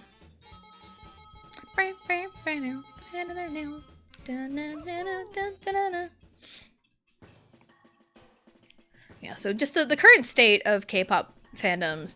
And it's like, K-pop fan wars have always happened, and people have done like really crazy things over the years. It's just more public because of social media now. Yeah, it's just more public, and everyone finds it easier to hide behind a screen. And a lot of people point to COVID as well, and that's probably a good point where it got real bad. I see it a lot here recently with the Stray Kids fandom, with stays. Yeah, a lot of stays I've seen are reaching a point where it's just, I want to like back away. Like, I enjoy Stray Kids and I enjoy consuming Stray Kids content. You know, like, I enjoy like any other group here. But it's like specific stays, a specific subset of stays are, they drive me wild. And not in a good way. Like, they're the crazy, delusional people. And it just, like, you can't say one bad thing about anything about Stray Kids and they just immediately turn on you. It's and it's like, I wouldn't consider myself a big, like, you know, super fan, you know, like, I don't like every single song produced by Stray Kids, but like, there's a good handful of songs I do like. And they have a good, like, like a good range of music and genres they tackle, and, you know, a lot of it's self-produced, and I forget they're JYP literally all of the time because they're not built like a typical JYP group. So, no. So I forget they're JYP like literally all the time. I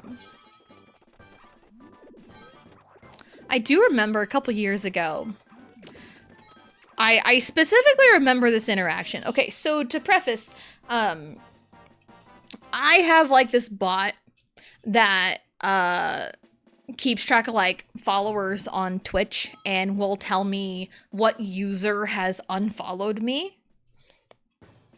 Not like right when it happens, it has to like update and buffer, but like if someone like unfollows me like a couple days later, I can see what user it was, and it has helped me in a way because I used to like get so in my head, like early on, I got so in my head about like losing a follower. I got so in my head about, oh my god, who was it? What did I do? I don't want to do anything wrong, you know, just like, you know, all that. But someone, a former friend of mine, had recommended me this bot, and I, you know, got it, and seeing like users that unfollow me, it's like, I don't remember who you were, or like, oh, I know you. It's like, you probably did this because of this, and it's like, or I get like a little sad, but like I move on because, you know, I know who it is without like digging into my follower list. So, with that info, a couple years ago, I was playing Twilight Princess, and I was in the Palace of Twilight. Let me get a drink, my throat's real dry.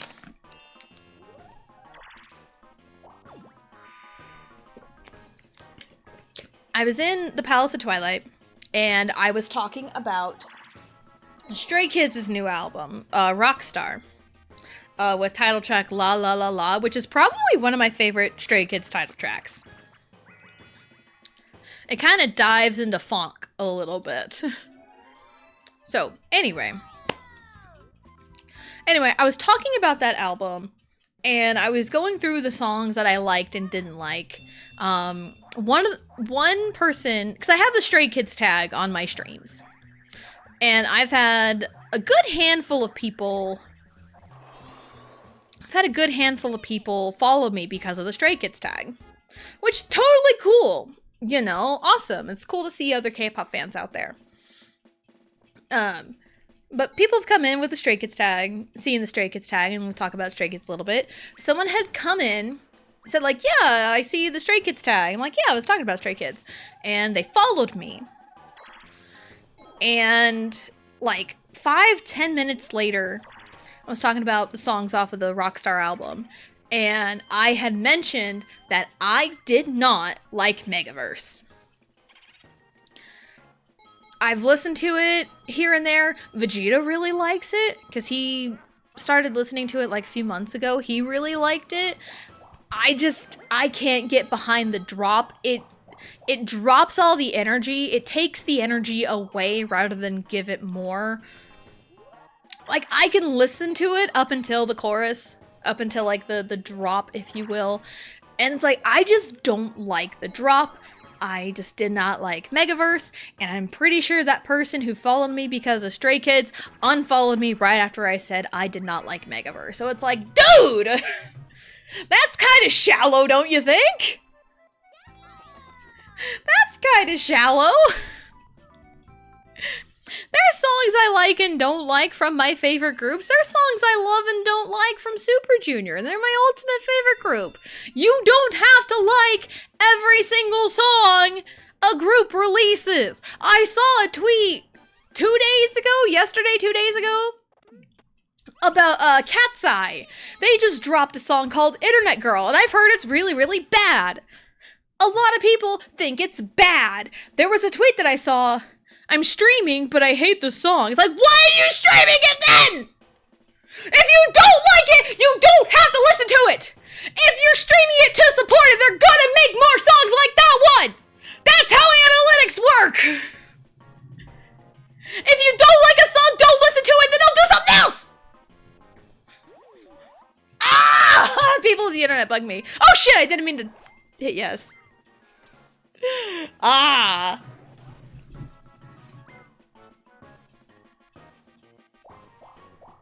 I didn't mean to do that. That screwed me. I also screwed Wario too. It's fine. It's fine. Anyway, let's catch up on chat. It's the whole issue with the internet right now. People don't understand that you can and should criticize things that you love. To the kids online, criticism equals, I hate this thing and it's terrible. Hello, Deltora. Hello, hello. Welcome in. Hope you're having a good day. How dare you not like... I know, it's crazy, right? It's real crazy.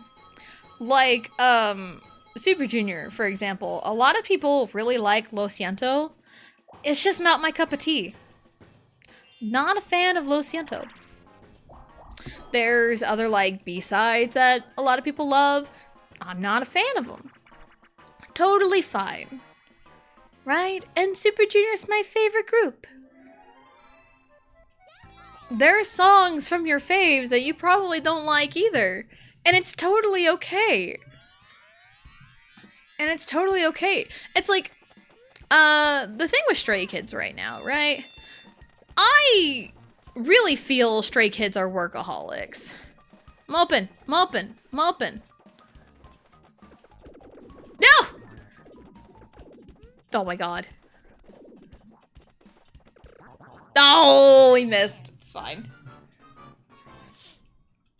Yeah, the problem with Stray Kids right now is, like, they're workaholics. And everyone's, like, begging them, like, take breaks. But they love their jobs so much, they want to make music. Which, again, is totally fine. But also, it's like, take breaks, my guy. Take breaks, my guy. We're in the last... Wow, we're zooming. We're zooming. I do need to get up and stretch a little bit, but I'm gonna finish my thought first. Yeah, Stray Kids are just workaholics, but, like, a lot of other groups, it's like, dude, take a break, man. Take a break. And, like, you have, like, any, like, tiny little criticism towards anything, everyone will take it as a personal attack. It's like, no! I'm not attacking you! Like, when I say, oh, I don't like Megaverse, I'm not attacking the people who like Megaverse. I'm just expressing my own opinion that I personally do not like it. Oh, anyway, we're gonna take a break. We're going to get up, stretch, go to the bathroom, grab a snack, do whatever it is you need to do, and we'll be right back.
All right, here we are.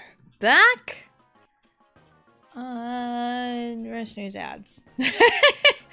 We're back. All right. Let's go. Hello, Jack. Hello. Welcome in. Hope you're having a good day. I did see in Blue's chat yesterday you said you were sick. Hopefully you're feeling a little bit better. Being productive. Let's go. Drop off a check. Oh man, I did that yesterday. I didn't drive 2 hours, but I dropped off a check yesterday and it hurt. It was my rent check. Xenoblade X, yeah! I have essentially, like, wintry, video game music, and, Xenoblade X was one of them. My song ended, yeah. I'm spent listening to YouTube, don't mind driving. Yeah, 2 hours? Yeah, 1 hour here, 1 hour back. Yeah! That's usually how it goes around here, too. But yeah, like a, 2 hour round trip. That's my every week. That is my every week for grocery shopping. I live in small town Kansas. Nothing is around. Like, my nearest Walmart is an hour away from me. And everything is expensive in our town. And it's cheaper to go to Walmart and drive the hour. And come back. But it also works out because the town we pass through is where Vegito's parents are. So occasionally we'll stop by and visit with his parents and let, the kids see their grandparents and everything. So yeah. But yeah, small town issues. But yeah, I dropped off my rent check yesterday. Oh, it hurt, man, because a couple months ago, we got a letter in the mail saying our rent was going to go up. Couldn't have happened at, like, the worst time. Anyway. But it is what it is. Ready? Wee. I don't know the trick for this one, but this one's a little easier. Just kind of let go whenever I start spinning out.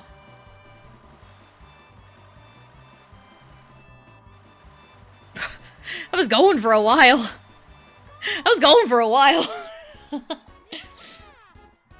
Must be middle of nowhere. That's a great way to describe it. That is a great way to describe where I live. Middle of nowhere. The middle of nowhere.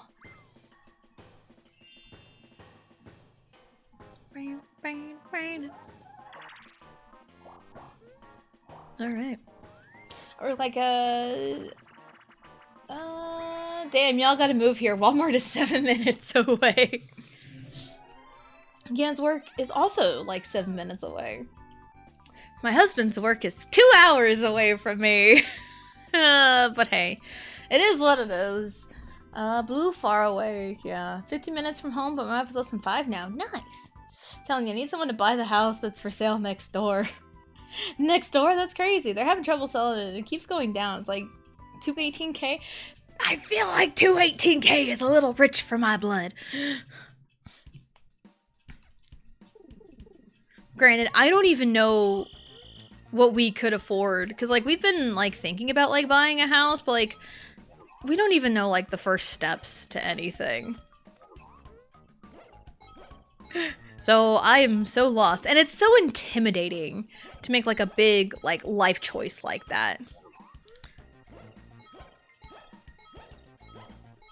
And it's, like, intimidating for me because, like, I wasn't really taught a whole lot of life skills.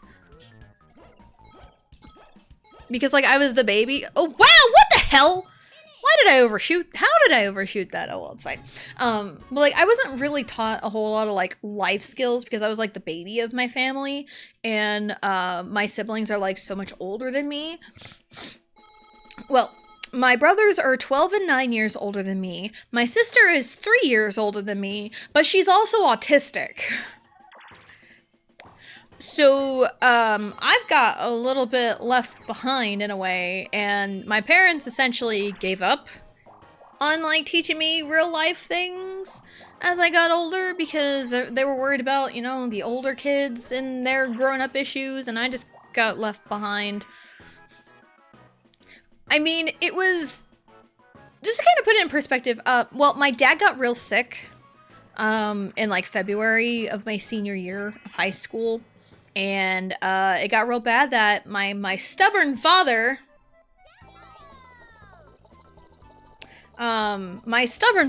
doesn't go to the doctor for anything.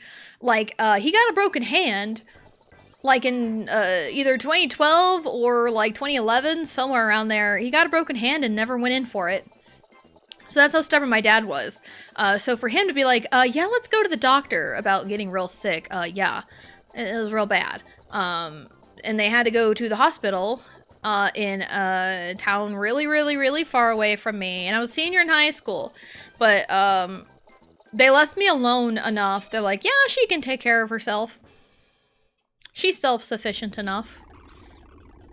But granted, it was really rough. But like, they're like, yeah, she's fine. I mean, I had an older brother in town to like check up on me if I needed it. But it's like, I'm like, yeah, she's fine. But just kind of in the grand scheme of things, I wasn't really like taught any life skills. And I always, it eats me up sometimes that I'm like 30 years old and there's a lot of things that I don't know how to do because I wasn't taught anything. And it eats me up at times. Take yours. So, but yeah, it's like, I kind of have figured out taxes and stuff, because a lot of it is like you just plug in the information that you have on your W-2s or 1099s or whatever you've got. So it's like, I don't know if I can do taxes by myself, but I think me and my husband can do a combined effort. But like, buying a house or just the aspect of moving, because we lived in our town for 10 years. For 10 years we have lived in our town. And we only got this place because my dad got connections. My dad cleaned carpets because my dad was a carpet cleaner. He was a professional carpet cleaner. And one of his clients was the landlord for this apartment complex. And, you know, we'd always call my dad to be like, hey, we got an opening. You know, we need carpets cleaned. And, right place, right time. My dad was like, hey, here's an apartment in this town. And I think this will work for you. And bada bing, bada boom, we got the 1 bedroom to start. And then we mentioned to our landlord, hey, if one of the 2 bedrooms opens up, can we get, you know, first look at it? And that's what happened. And 10 years later, here we are. We literally moved like 2 doors down. That was the last time we moved. Anyway. Anyway, let's catch up on chat. 100k less than our townhome we own. Just got new floors, new paint, new balcony. Ooh. I worked remote, maybe. 212 when we bought it. 3 bedroom, 2.5 bath, but we had to redo the floors ourselves. That was like 7k. That's it. That just sounds too rich for my blood, man.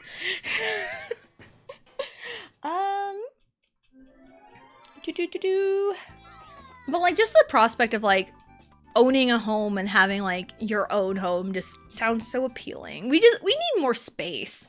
We have run out of space. Because we're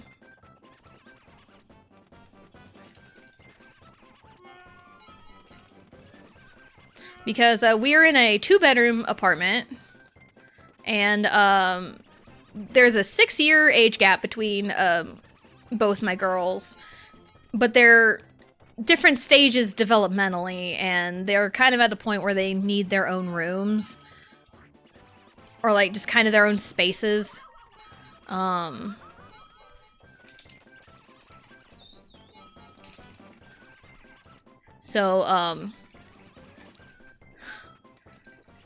Allie's 10, Riley's 4.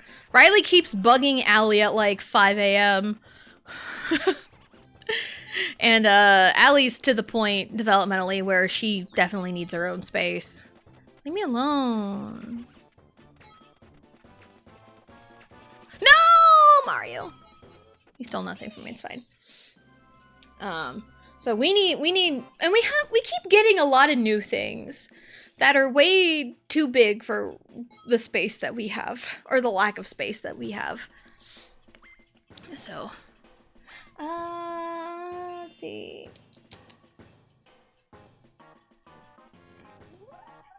Technically 4 doors down, but owned by the same guy. Gotcha. No one's passed him for like the 20th time? That's crazy. Wife's mom is a realtor, so she was awesome. That's awesome. Tessa, I will train you. We got this. Again, there's still like a lot of guilt that like eats up at me about a lot of like life skills I was never taught that like a lot of people around me have. You know?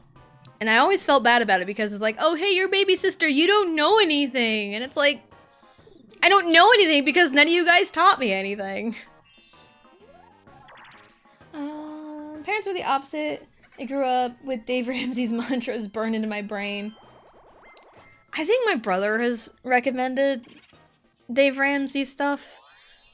And it's like, it's just a little too difficult for me to like absorb properly. You know? This makes me feel bad. I know. 40! Damn. I was so close. Snowball, you're dead. I know nothing. No one really knows what they're doing. Yeah, I definitely have learned that, like, no one really knows what they're doing. But there's a lot of things that other people know how to do and I don't, and it really makes me feel bad. Okay.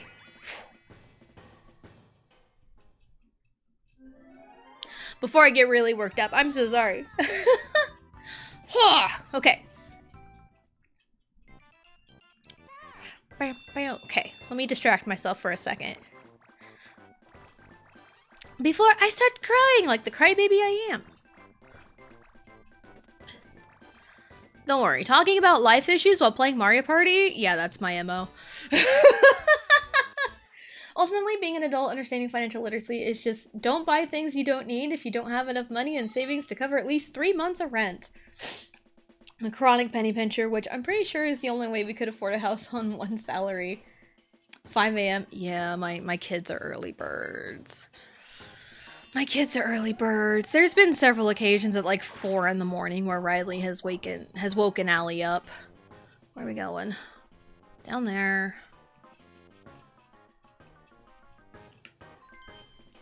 There's no need to feel bad about it. Everyone comes from different walks of life. Not your fault they family didn't give you the resources you need. Thanks. I appreciate you. If you're ever curious, talk to Gihan. Nah, no judgment whatsoever. We like helping our friends. Thank you. I appreciate you. Okay. Okay.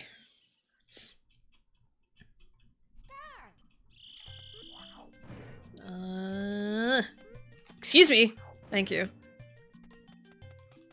Whee. Bloop. And also, there's like a...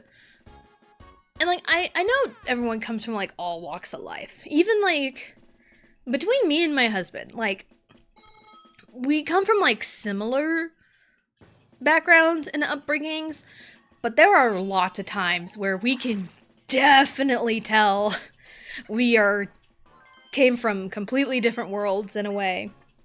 Like I'm the youngest, and like, yeah, there's a big age gap between my siblings, but I grew up with all of them in the house.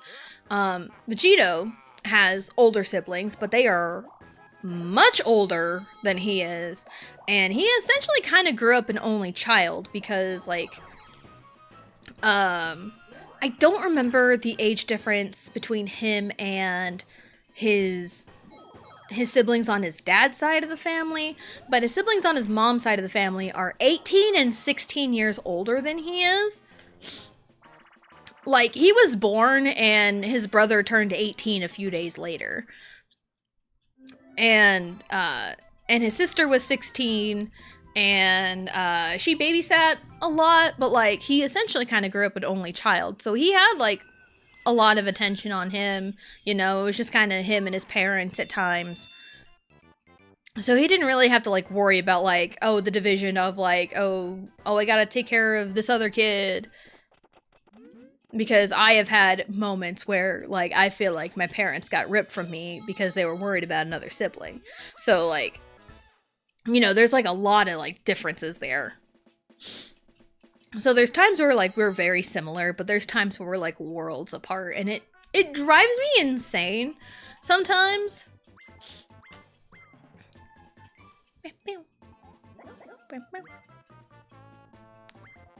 So, and it's also really, really weird because I feel like I am the closest to like my oldest brother. It's really weird. And I think a lot of our family dynamics kind of have to do with it. But anyway. Standard last 5 turns procedures, all red and blue spaces are doubled. If you pass by Koopa Troopa, you get 20 coins instead of 10. Alright.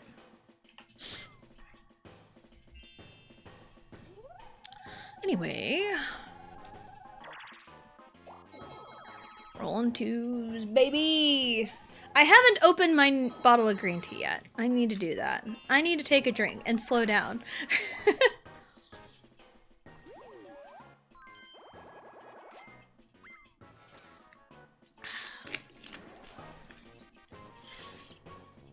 And I'm also the kind of person, if something is wrong in my life, I don't tell anyone.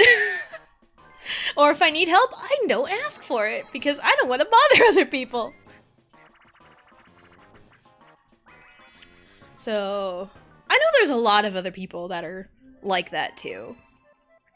And it's like in the mindset, probably because of the way I grew up. Probably because it's like, oh, everyone else has their own problems, and I don't want to, like, add to that. Because there's times where it's like, I want to reach out to my siblings and, like, just talk. But it's like, everyone has their own lives. Everyone's so busy. So it's like, no! It's fine. Drop my controller. Everything's fine. So, and I also know, well, my oldest brother, his oldest daughter, is graduating this year. So they're gonna be real busy coming up.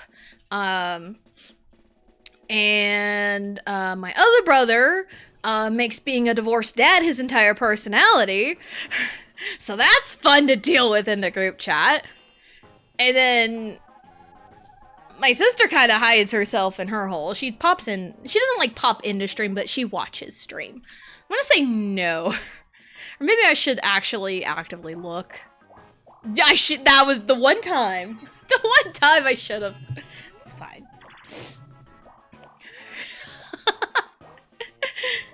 Yeah, like my sister just kind of like hides away. It's like we have our group chat. We talk to each other damn near every day. I think about every day the group chat is active.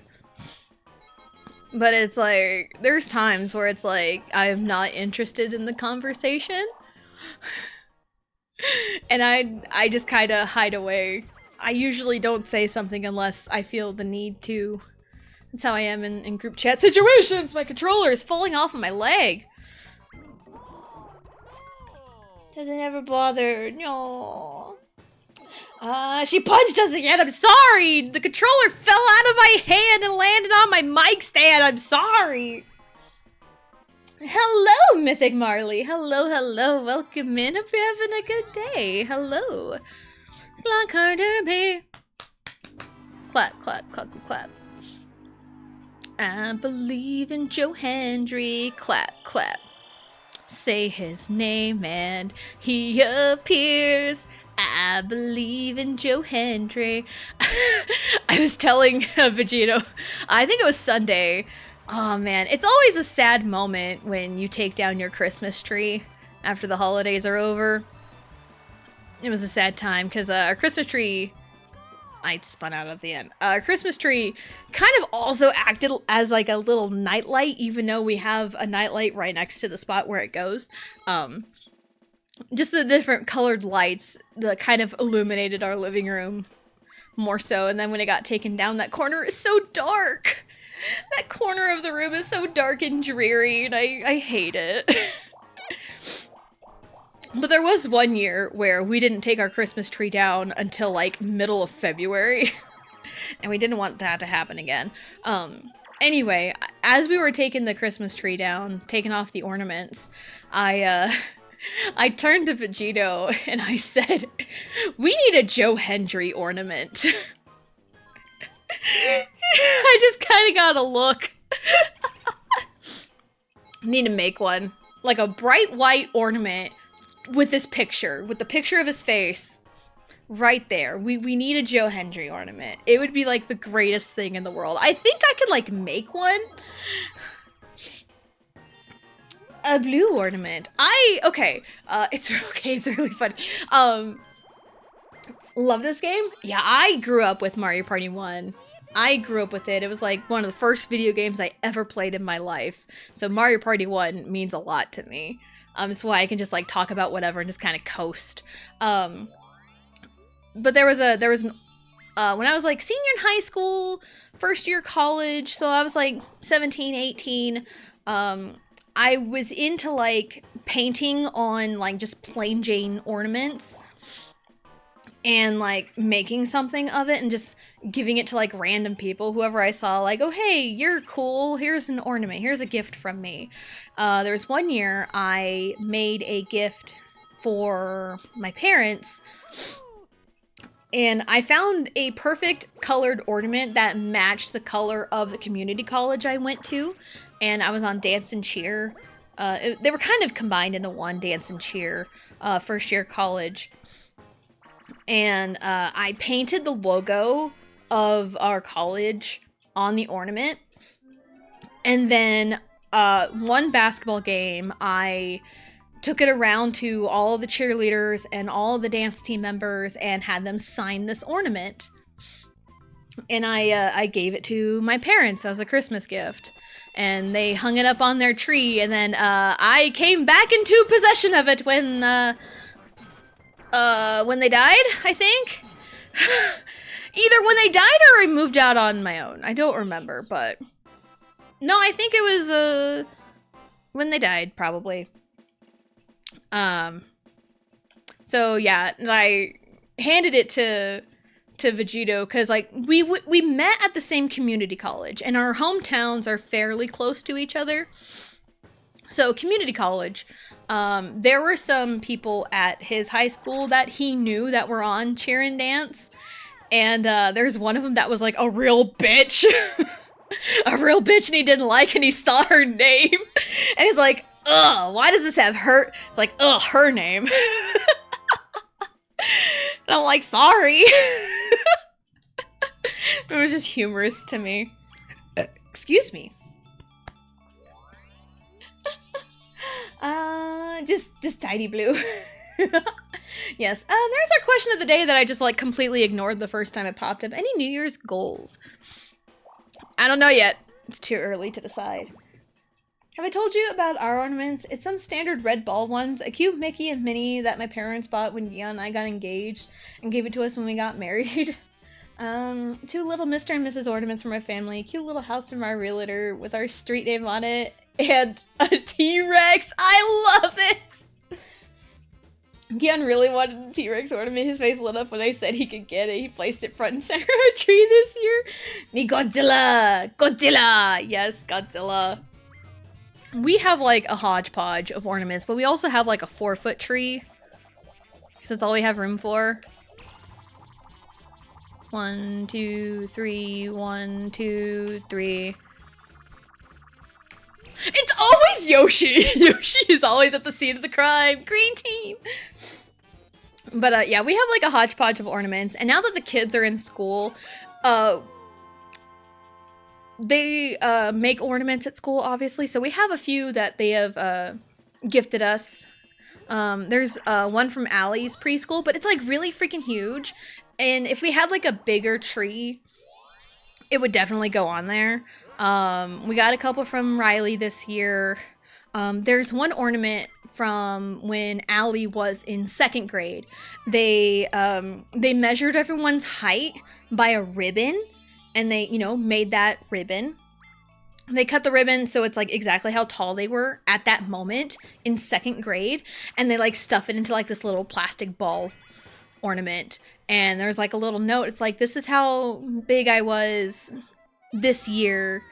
And every year we have put up the tree since 2nd grade.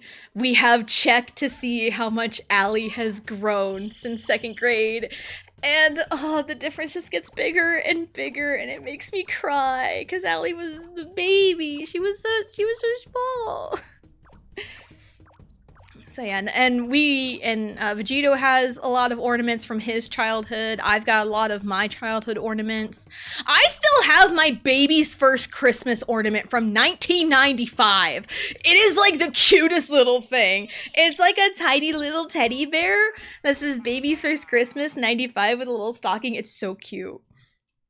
It's so cute. And my mom always got like these like acrylic hearts. They're like glass acrylic hearts with like different like things like first Christmas. And she had gotten me and Vegeta one, our first Christmas, and like together 2015, together married rather. Like, first Christmas together 2015. And then they got Allie one for baby's first Christmas 2015. Well, both of them passed away before Riley was born, so Riley doesn't have a baby's first Christmas ornament, but I also have gotten ornaments of a picture of my mom and a picture of my dad, and they go kind of high up on the tree where I can see them, and they're together, where they belong. So, and it always, it warms my heart. It's one of those. So. I heard about our gigantic Godzilla poster in our office now. It was housewarming it from a friend. It's huge. Just Godzilla. I love that. Yoop. Just a giant Godzilla poster. That is so beautiful. Work of art. There is, I think I mentioned it last week. We got a big picture frame, a house divided of Kansas City Chiefs and Los Angeles Chargers, because Vegito is a Chiefs fan. I am a Chargers fan. House divided, it fits us perfectly. But like, we don't know where to hang it up.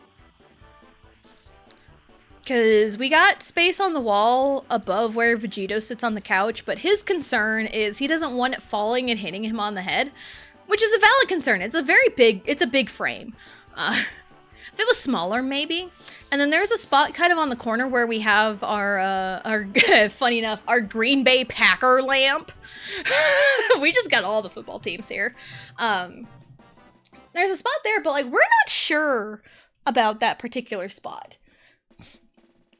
And there's like nowhere else on our living room walls where it would like realistically go without taking something down. There's a spot on our wall where we got like a gigantic painting from an old friend of ours that she put in a lot of effort for, but like we hardly ever talk to her anyway. And it's like, she made that for us and it's a lot. She put in a lot of effort, but like that's like the one place it would go. So, Wario. So it's like, we don't know where to go without getting a bigger place. So, just get a Gion titty poster. Yeah, just print that emote, real large scale, slap it on like the most wall space.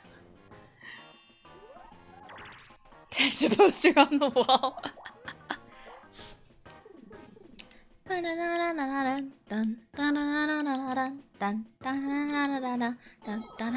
Get like the Gihan titty and then that one. I mean, I have a 6'4" cutout of him. I have a 6'4" husband.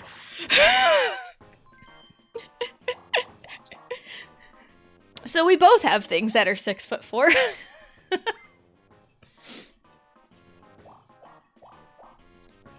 And I still find it really funny how Riley got a chair for Christmas and I did not. I am still sitting on the floor. Ah! Yeah, Riley got like this kind of beanbag bluey chair that's already covered in marker. Because of course it is. It's not like covered. There's, well, from her great grandma, she got a couple like little like books that help you like write numbers and letters, and it's like dry erase.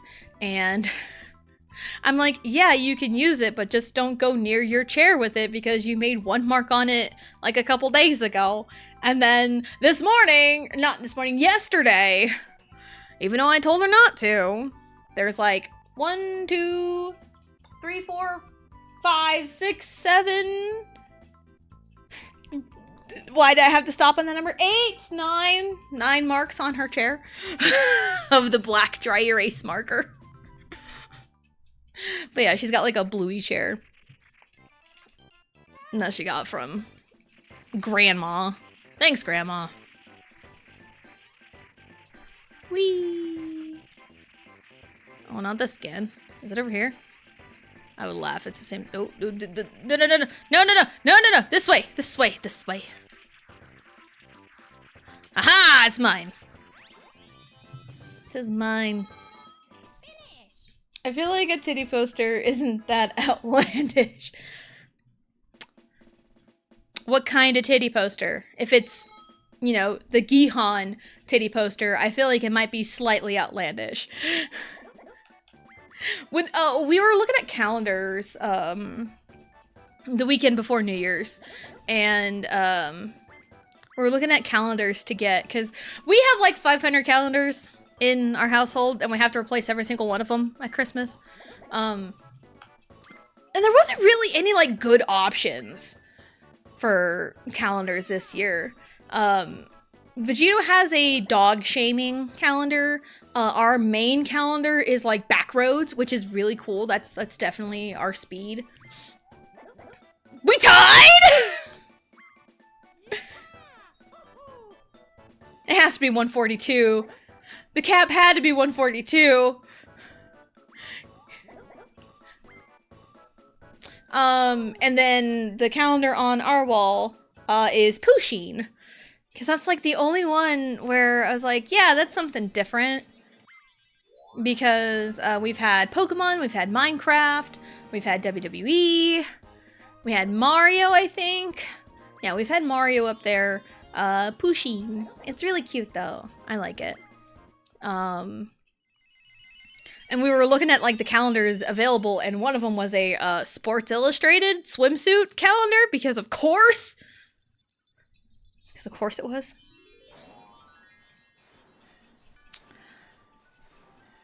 Yeah, and it's like, I don't care. I don't care if people want to get that. I don't care. It's just whatever. I just don't want people to be sneaky about it. That's the thing. Anyway. Oh, poor Yoshi.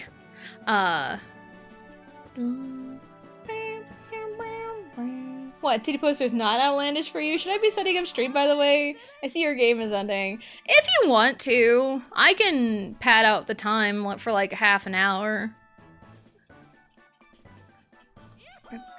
777! Better go buy a lottery ticket today. I didn't realize. Let's go. Look at that. Look at that. 777. Detail results. Yep, 142. Not quite the 143 Stray Kids. Not quite there.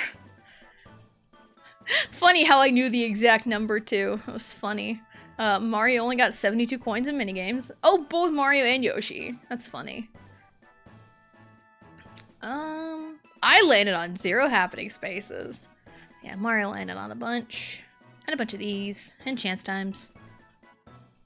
No Bowser. Hardly 2 Bowsers. Not enough. Not enough Bowser. Kind of a little bit. I'm finishing up some work. Okay. Dang it. Yeah, there's something I could do. I could do like the minigame stadium for like 10 turns. We can do that. I plead the fifth, Your Honor. Yeah, and it's like, okay, so I'm gonna tell you something. So my husband used to work for my uncle on his farm, driving truck. He's a truck driver. And you know, truck drivers, they get like, sometimes they have like little calendars they can stick on the dash, so you know, they know what day it is. My uncle,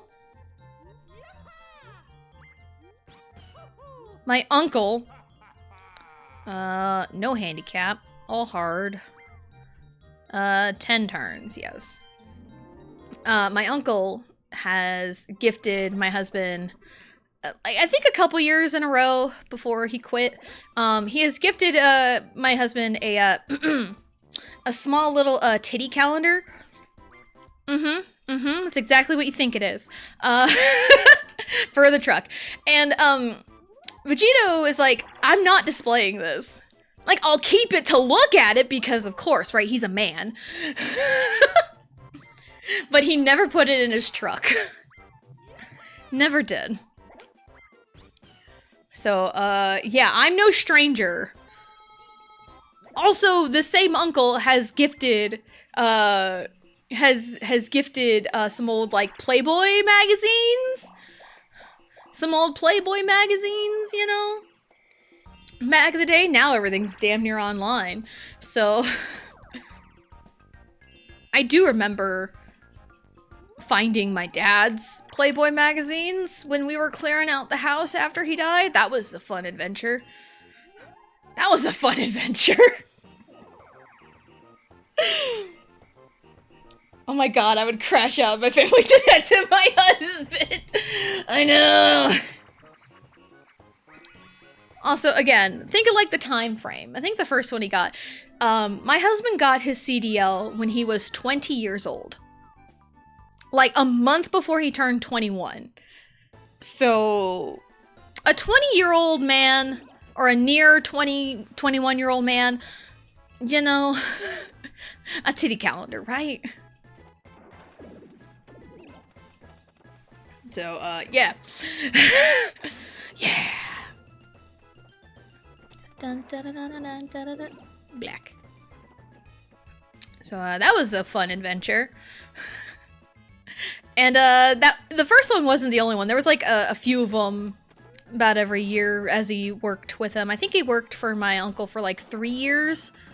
A little over 3 years. Ah! Get up there. Thank you. Yeah, lunch balance. Whatever. It's like, I know I need to pay lunches. Blue. Light blue, Riley's favorite color. She will tell you specifically light blue. Red. Color of blood.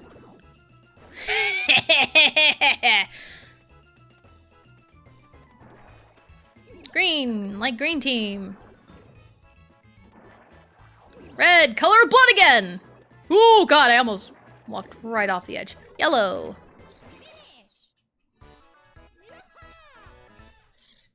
So, yeah. And, like, I'm no stranger to, like, all that stuff, and I don't care what people do, you know? I only care if, like, you have it and you hide it, you know? That's just kind of my thing. So, anyway. I mean, I'm a grown adult. But yeah, one of our calendar options was a, you know, Sports Illustrated swimsuit. I'm like, I don't, like, if we had a bigger house and we had, like, an office area, I wouldn't care if Vegito wanted to get one for, like, his own personal space. I wouldn't care. But that's not something to, like, display in our living room with our kids right here. Not supposed to hide it? It's not. Okay. It really, okay.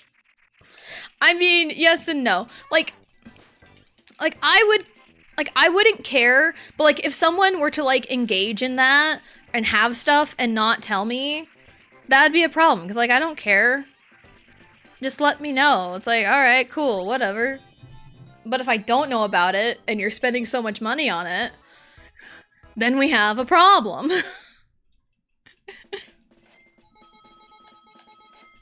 Woo. Keon's dad used to not hide it, and that was not a good childhood for him. Yeah. Yep. Yeah, like, we would definitely not get a Sports Illustrated calendar or, like, posters or anything around the kids. Like, if we had, like, our own personal space for, like, me and Vegito, that's, like, you know, not our bedroom, like an office space, sure. You know? Not a big deal. But, like, around kids? No. Absolutely not. Especially with Allie being 10. I do remember, we visited, my brother one time when he was in college at, like, Texas Tech. And we went to his dorm. It was, like, before we were visiting for, like, a game that weekend or something. And we visited. And, I was, like, 12 at the time. And, of course, you get a room full of, like, 4 college dudes. You're gonna see some things you really did not want to see. Like posters on the wall in their fucking kitchen! Like, I can't tell you the details because I, one, don't quite remember the details, but I know what I saw. There was nothing to the imagination. It was right there. But again, you have 4 college-age baseball players in a living together. So, yeah, of course those posters are gonna be all over the fucking place. So that was fun. That was fun. Yeah, I was 12 at the time. I saw all that. Again, if you have your own private office space, sure. But, like, don't display it if, you know, whatever. But it's fine. Everyone would be in the living room on the big TV. Oh my god. Just muted. Guillermo Peter walked in. No pause, not turned it off. Just mute. Oh my god. Oh, that's crazy. That is crazy work. I mean, most of all that... Oh, I'm in charge of punching ghosts. I forgot I was punching ghosts. Ah! I'm squished. I got punch my friends to release them from the grasp of the evil Boo. No. Ghost busting. But yeah, like, my family wasn't, like... Okay, I was, like, around it, kind of, but, like... I was baby of the family, you know... It's one of those, like, oh my god, she's too innocent! Because there was, like, a story that, my brother was telling my cousin, who is, like, 3 years older than I was. And, I was, like, maybe 13 or 14. My brother was telling my cousin the story. And, he's like, Tessa, cover your ears. And I was like, what? And he waited until I literally covered my ears and he told the story. It's like, that doesn't help anything. I could still hear you. Yeah, just perks of being the baby of the family. And it was like a story, an adult story about, you know, other family members. And it's like, yeah, I'm gonna tell my cousin, you know, my male cousin, who is like 3 years older than me. So like, there's not a big age difference between me and him. But my brother's like, yeah, cover your ears. I'm like, what? Like, really? Really? Dude.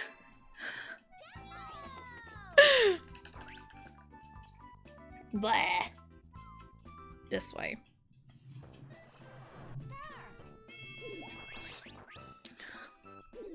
Ugh, goodness. It's like, yeah, I'm a grown adult, and there are conversations I feel comfortable talking about, but like, man, the things I experienced... And I'm just gonna be honest, because again, I mentioned earlier about, like, there's a lot of, like, life things I haven't been taught, and I feel, like, really weird about some things. I'm gonna let you know that, I never had the talk, and I learned everything on the internet. Which is not a good place to learn any of it. And it's like, okay, so here's the thing. I would read smut not knowing anything. And like, it's one of those things, like, I'm a visual, like, if I'm reading something, I have like a movie playing in my head. There's like a mini movie in my head. I can picture it in my brain. Like, even when I was like a teenager. But then, like, if I was reading smut, I couldn't picture it because I didn't know what the fuck was happening. Like, I would read it, but I would get nothing of it.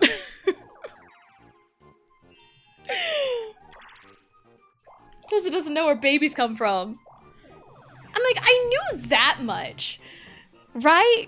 Because, like, in school, like, 8th grade health class, and then freshman year, we watched the Miracle of Life video. So I watched a baby be born on video when I was in high school. But then also, when I gave birth to my oldest, I was offered a mirror to see, and I said, no, I don't want a mirror. But the person delivering the baby had glasses, and I saw the reflection in the glasses. So either way, I still got to see.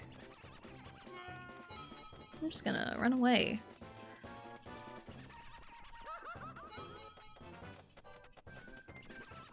We're just gonna run away for 30 seconds.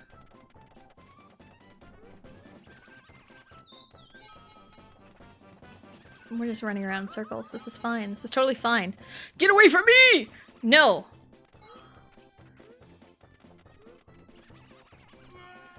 Get out of my life, Mario. Whee! This is fine. OMG, new fear unlocked! It was one of those, I happened to look down, because sometimes they'll tell you, like, hey, look down, because, you know, baby's coming out. And I looked down, and I saw the reflection of her glasses. Because, okay, so she was, like, a student doctor at the time, and it was, like, you know, 3 a.m. Everyone's tired. And my actual doctor was right there with her.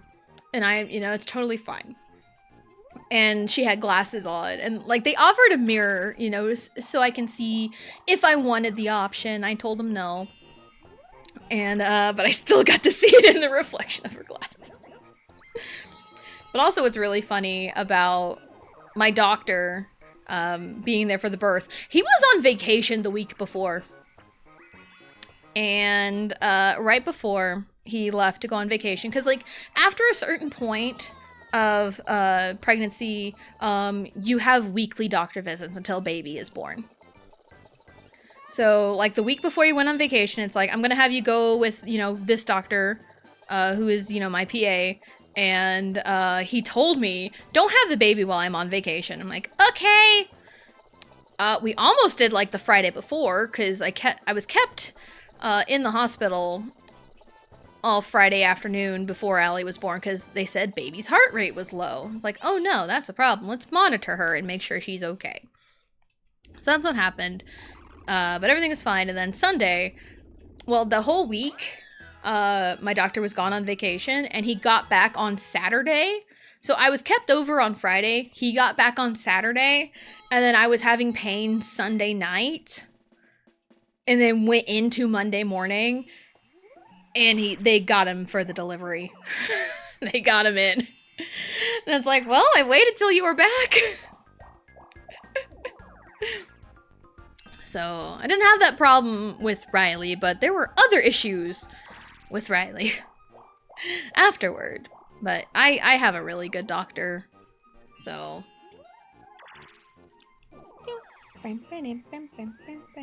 Tested to hold it in until I get back, pretty much. But yeah, Allie was born right at 39 weeks. And Riley was born 39 weeks in a day. Whee! So, pregnancy, man, is not for the weak, honestly. Dang it.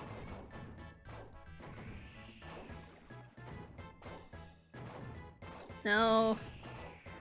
Because, yeah, my pregnancy with Allie was textbook. It was textbook. Everything that could go right went right. No major issues at all with Allie, like none whatsoever. Riley, there was a little bit more, not necessarily like complications, just a couple like minor issues throughout the way, like normal stuff for a second pregnancy.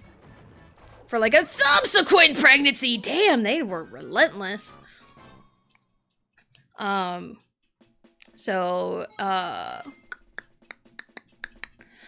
then the problems with Riley happened after.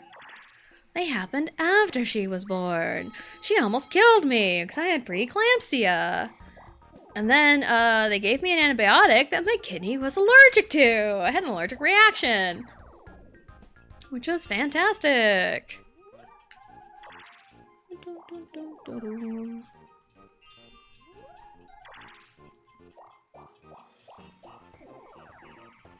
So that was a fun ride, and I was on dialysis for like 2 weeks. But yeah, childbirth, man. And it's like, yeah, of course I know where babies come from, even before that, because, you know, high school health class. But it was like those times where like they separated boys and girls.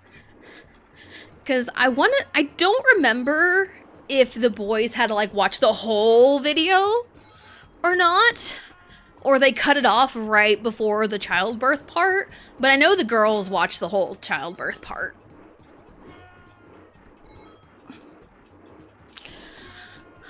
And that was like my freshman year of high school. In college, I did take a human sexuality class. That was a fun class. It's like, yeah, I learned a lot of stuff online, but I also learned a lot in that class too. I had a really good teacher. The teacher was really nice. She was one of my favorites. I don't remember her name, unfortunately, unless I like look her up. But she was kind of like one of like old lady teachers. But like old lady sex teachers are so funny.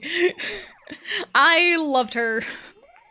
One of my favorite classes, honestly. So, like anytime we had like a pop quiz, quote unquote, she called them quickies. And then she made a joke because like my class was at noon. And it's like, yeah, since this class is at noon, let's call them nooners. I'm like, why? So funny. I love that class though. Because it's one of those where we were all taking this class. We were all in the same boat, kind of, maybe. But also it's like, it was in a safe enough environment that everyone just kind of, you know, let loose in a way. So that's probably why it was like my favorite class. It felt safe. And that's the biggest thing that you want out of like any kind of like sex education, is you want to feel safe. Because I didn't really get that comfort from home in a way, because everyone babied me. But in college, everyone, like all the professors and teachers, treat you like adults. Because that's what you are. So I think that's what I mean by like equal, like even ground. So Gian says he's seen the whole video in a health class at one point. I never have, and I'm a little scared too. It really isn't that bad. It's one of those, it really puts into perspective just how... I don't know, like, the right word. Like, just how amazing, you know, it is. Because, like, dude, our bodies create life. We create life, and it's one of the greatest things. You know? It's just real crazy how it all works. But also, the video that I watched, I don't remember anything after the baby was born, because, like, you deliver the baby, cut the umbilical cord, and, like, that's all I really knew. But there is way more that happens after the fact. Because you gotta, like, deliver the placenta. That is also important. You gotta deliver the placenta, and then, like, the nurse, like, massages your belly to start the uterus contracting again to get back to normal size. So, yeah. Yeah, it's all crazy. It is all crazy. Yeah, I've had 2 kids, so those are my credentials. All right. It's like, I made this. Yeah, my 2 children, I made it. I was fun. I had to be cut out. I also had to be cut out. I was my mother's 4th C-section. I've heard horror stories. I mean, they really gotta get in there to help the uterus shrink. So, like, they're real brutal with it. But they kind of have to be. But also, because of that massage, that's how the nurse caught I was bleeding too much with the preeclampsia. So I don't know what would have happened without that nurse. Honest to God, I don't know what would have happened without her. Here's a nice massage. Pile drives you, pretty much. But it's necessary. It is 100% necessary. I was absent for that class in elementary school. I had to get my education from Lewd Jokes 2000s, adult comedies, and Billboard rap hits. Yeah, like, listening to, like, old 2000s, like, rap songs, I'm like, oh my god, how did we not know? How did we not know? But yeah, those massages can get pretty brutal.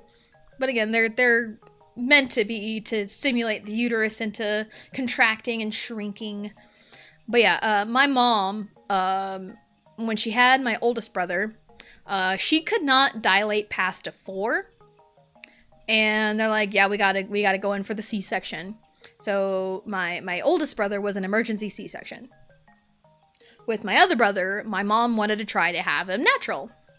Well, the hospital she went to wasn't that great because it was my hometown hospital and it sucks. The doctor tried to keep her there because my mom had asked for like a C-section because she wouldn't dilate past a 4, but they wouldn't do anything with her because the doctor was like a day off of vacation. And then my mom was like, my mom demanded a C-section. They're like, okay. So my brother was a C-section. And then me and my sister were kind of surprises in a way. And my mom knew at that point she couldn't dilate past a 4.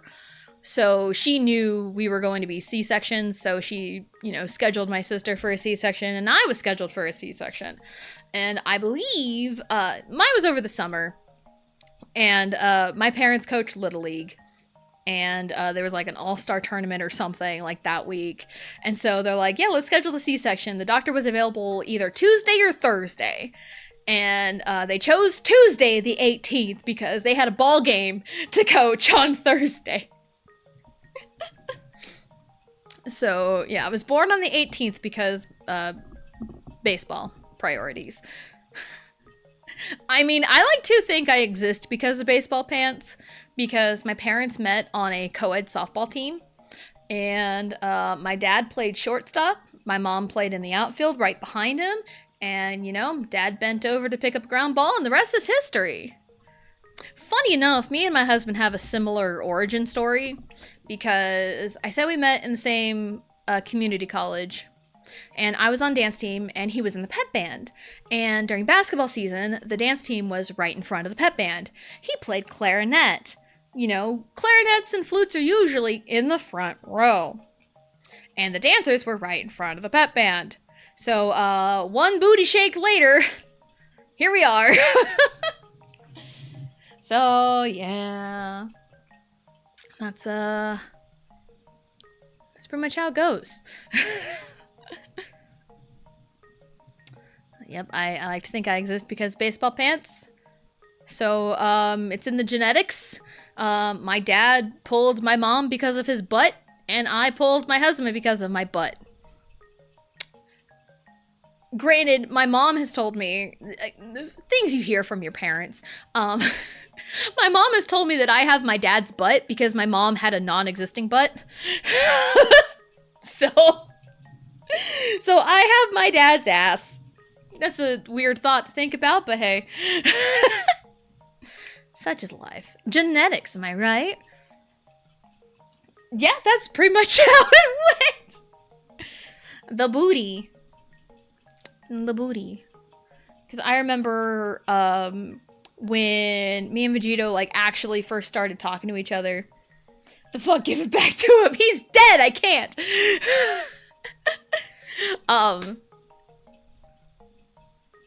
But yeah, it was like 80s night at basketball game. And one of my friends on the dance team turned to like him and another friend, and she was like pouting at them, and I decided to rest my head on my friend's shoulder and pout along with her, and both Vegito and his friend decided that my pout was better. And then kind of talking here and there, and all of a sudden he pokes my side and finds out that I am ticklish and would not leave me alone. And it all took off from there. So, yeah. We love a good origin story. We love a good origin story. So, yeah, I think that'll be it for today. We did like a 10 turn of the minigame stadium. It's just minigames. It's just minigames. It's really fun. Schedule for the week. We should be starting to get back to normal. Holidays are over. We're gonna get back to normal. So tomorrow we should be live with Pokemon Legends ZA. Haven't played it in a minute because I've been playing Pokemon Scarlet and Violet with my husband. My team is cracked, but also half of them are weak to fire. Love that for me. So yeah, tomorrow should be ZA. I do remember where I was in the story. So that'll be really, really fun. Thursday we'll do some kind of Mario Party. I chose Mario Party 1 because I didn't think about it until like 11 a.m. this morning. So yeah, that's why we got Mario Party 1. And I can, like the N64 Mario Parties, I can just shut my brain off and not worry about it. And then Friday will be ZA again. And then Monday we should come back around to Final Fantasy 16. One of the biggest reasons why I didn't stream yesterday is because Final Fantasy 16 is rated M for mature, and I know how my kids are. And also, I was having a real fun day as a mom yesterday too, so there was all that. Back to life, back to reality, back to reality. Snap back to reality. Oh, there goes gravity. Oh. Yeah! We're on the same page. But yeah, got you. I got you, Johnny. I got you. So yeah, we're gonna get back to normal. We're probably gonna be on Final Fantasy 16 for a while. Probably gonna be on Legends ZA for a while because there's a lot of content in that game. And we might start the GameCube Mario parties at some point. I've been thinking about doing another Gauntlet run, revising it. I think it'd be really fun, but I would want to like start it in like February because that's when it started, or March. So yeah. We're gonna talk about Mario Party 5. Mario Party 5! We're gonna talk about it. As per my Gauntlet rules, I had to do 50 turns of everything, including Mario Party 5. But if I have to do like Mario Party's like 4 or 5, in the school times without after school program, I would have to like lower it. So I'll figure it out. We might do a GameCube Mario Party at some point, because I haven't done the GameCube Mario Parties in a while. So, but I know we'll probably shift it down to like 40 turns, because I know I can reliably do like 40 turns, but it also really depends on other things. Because I don't want a situation where I'm like crying, screaming, needing to leave to pick up Riley from school. So we'll figure it out. Hello, Philip. Hello. Welcome in. Hope you're having a good day. I decided not to skip school today. I regret it. I'm aggressively bored. I feel that. I feel that, but today my kiddos went back to school today. So, yep, they went back to school today. But I also know next year, Riley will be in kindergarten and she'll go to school all day. So we'll be more reliable to start right at noon. A little bit more reliable to start at noon. I love my Prey 5. First Tuesday of the year, that's right! Yep. First Tuesday of the year. Let's go! Woo!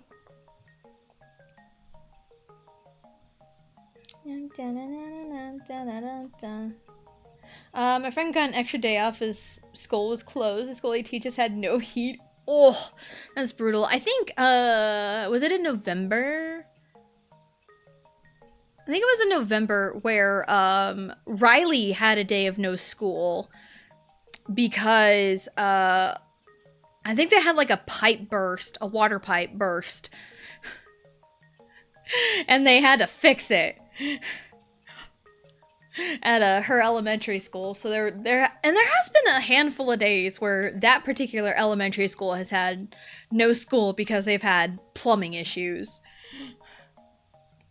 I'm going to snooze these ads. Maybe Blue would be ready. I need to think of a raid message though. I need to think of a raid message. Mess, mess, mess, mess, mess, mess, mess. I'm a mess, mess, mess, mess, mess, mess, mess. I'm a mess in distress, but we're still the best. Stress, fearless, say yes, we don't dress to impress. I actually listened to that song right before the stream. Like, it's still currently on my Spotify. So funny. I did win! I won with 7 stars and 77 coins. I hit the jackpot. 777 jackpot. It's like I probably ought to go buy a lottery ticket, but I know my luck. And there's a question today, any New Year's goals? Plumbing issues are not as bad as persimmon issues. Yeah. I don't even know if I have any like real goals for the year. Like long term, sure. But like kind of personal goals, I don't know actually. I do want to like take a trip somewhere this year sometime. I know that sounds very vague, but I haven't, oh, that's kind of what I thought, but it just didn't register in my brain. Trip to Blue for Halloween. Halloween is on a Saturday this year. But I also have kiddos. We'll see. Need to play more video games. Yeah, the video games. Yeah, I do want to take a trip somewhere, sometime this year. Because, like, I haven't really gone anywhere in, like, the last couple of years. And I feel kind of stuck where I am. You know? You! You! Since it's on Saturday this year, I gotta go hard. Gotta go hard. Hard mode. I'm gonna go to Mount Sunflower. Yeah. Mount Sunflower. I know where that's at. Mount Sunflower, I believe, is over kind of near the Kansas-Colorado border, I think. Because, yeah, Mount Sunflower is the highest elevation point in Kansas, and it's just a little blip. It's so funny. Kansas, am I right? Yeah, also, it's like, everyone who says, like, oh, driving through Kansas is so boring. Yeah, tell me you only drive I-70 without telling me you only drive I-70. Like, I-70 is, like, the most boring drive in existence. It is awful. It's so boring. I hate it. Like, it's boring from, like, I want to say, like, from Salina to, like, Colorado border. It's so boring. There's nothing up there. Like, if you're going, east to west, or, you know, like, just between, like, the Colorado border and, like, Salina, kind of up in that area, it's so boring. It is so boring. I-70 is so boring. Like, it doesn't get better until, like, east of Salina. Like, heading towards, like, Kansas City. Oh, so you already confirmed they're coming, I think. Woo! Let's go! So I'll go to Kansas! Yeah, there's nothing here. I mean, there's lots of cool things in Kansas. I'm not gonna, like, say it exactly because this person's gone into, like, a lot of different, like, small towns. There's this, like, Australian on TikTok that's like, I'm gonna go into Kansas and see if it's kind of cool. And he's just, like, gone to, like, random towns in Kansas. And one of them is the town I live in. And it's like, oh my god, that is actually really close to where I live.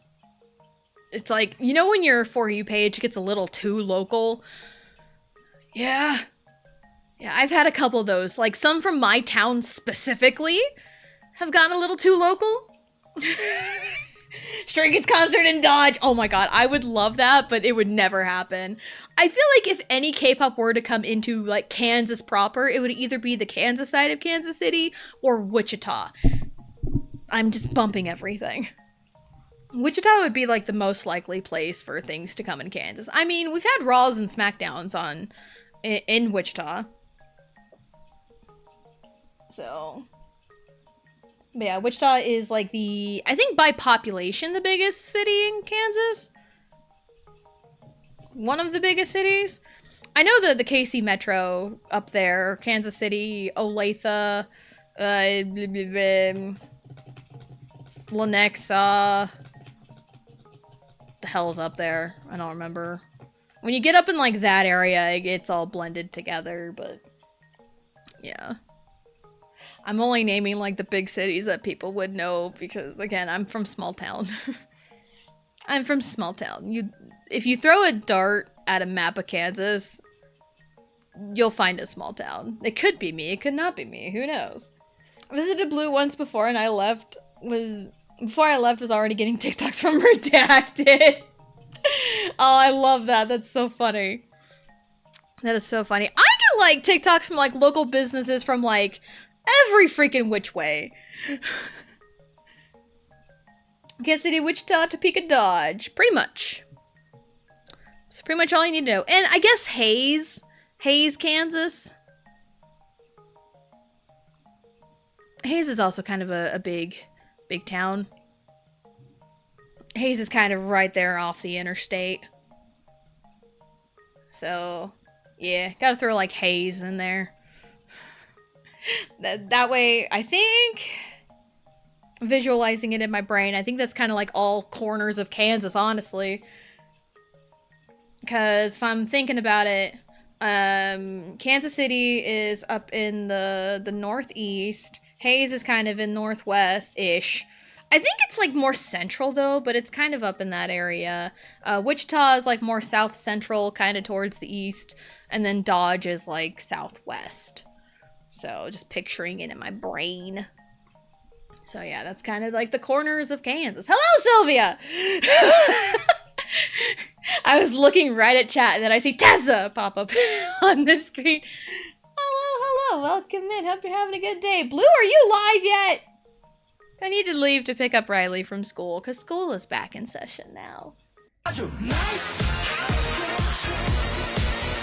Aju, nice! Whoa! Whoa, nice! I don't see the royal blue. Donkey! Tessa, dear donkey! That was beautiful. I want to watch the Shrek movies again. Oh my god. Blue, where are you? Sending him just now. Finished ahead of pee. Give me 1 minute. 1 minute. 1 singular minutes. They're so mean to me. We need to come up with a raid message. You know what? Let's just flood the chat with 777 because that was how I ended the board. 7 stars, 77 coins. 777. That's what our raid message. Oh, hold on. Actually, yeah, just flood it with 777s. No need for manners because that number speaks for itself. That'll be our raid message. Ah! I keep hitting the mic! Sorry I'm punching you guys. Hey, get the fuck out of Dodge. Yep, get the hell out of Dodge. Came from Dodge City, Kansas. Why is she abusing us? I'm sorry. I apologize. They got it correct. But why the rest of us? I don't know.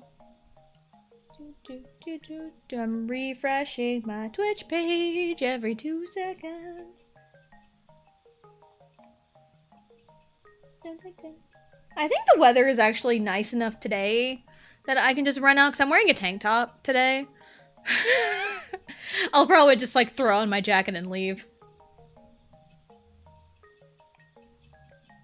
Slot Machine 777. Today's my lucky day. Shoulders. Yes, I got big shoulders. And I also like wearing tank tops.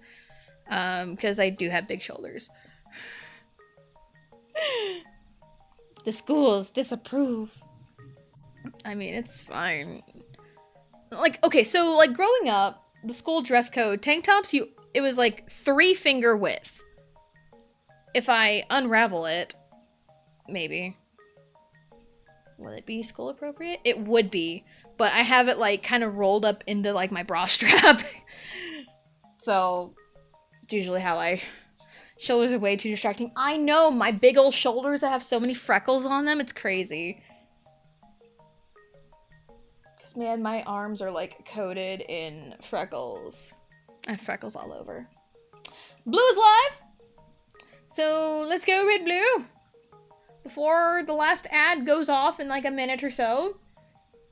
People with a cold shoulder. Haha! The real distraction is freckles. I know. I have a bunch of them on my shoulder. Like, for real.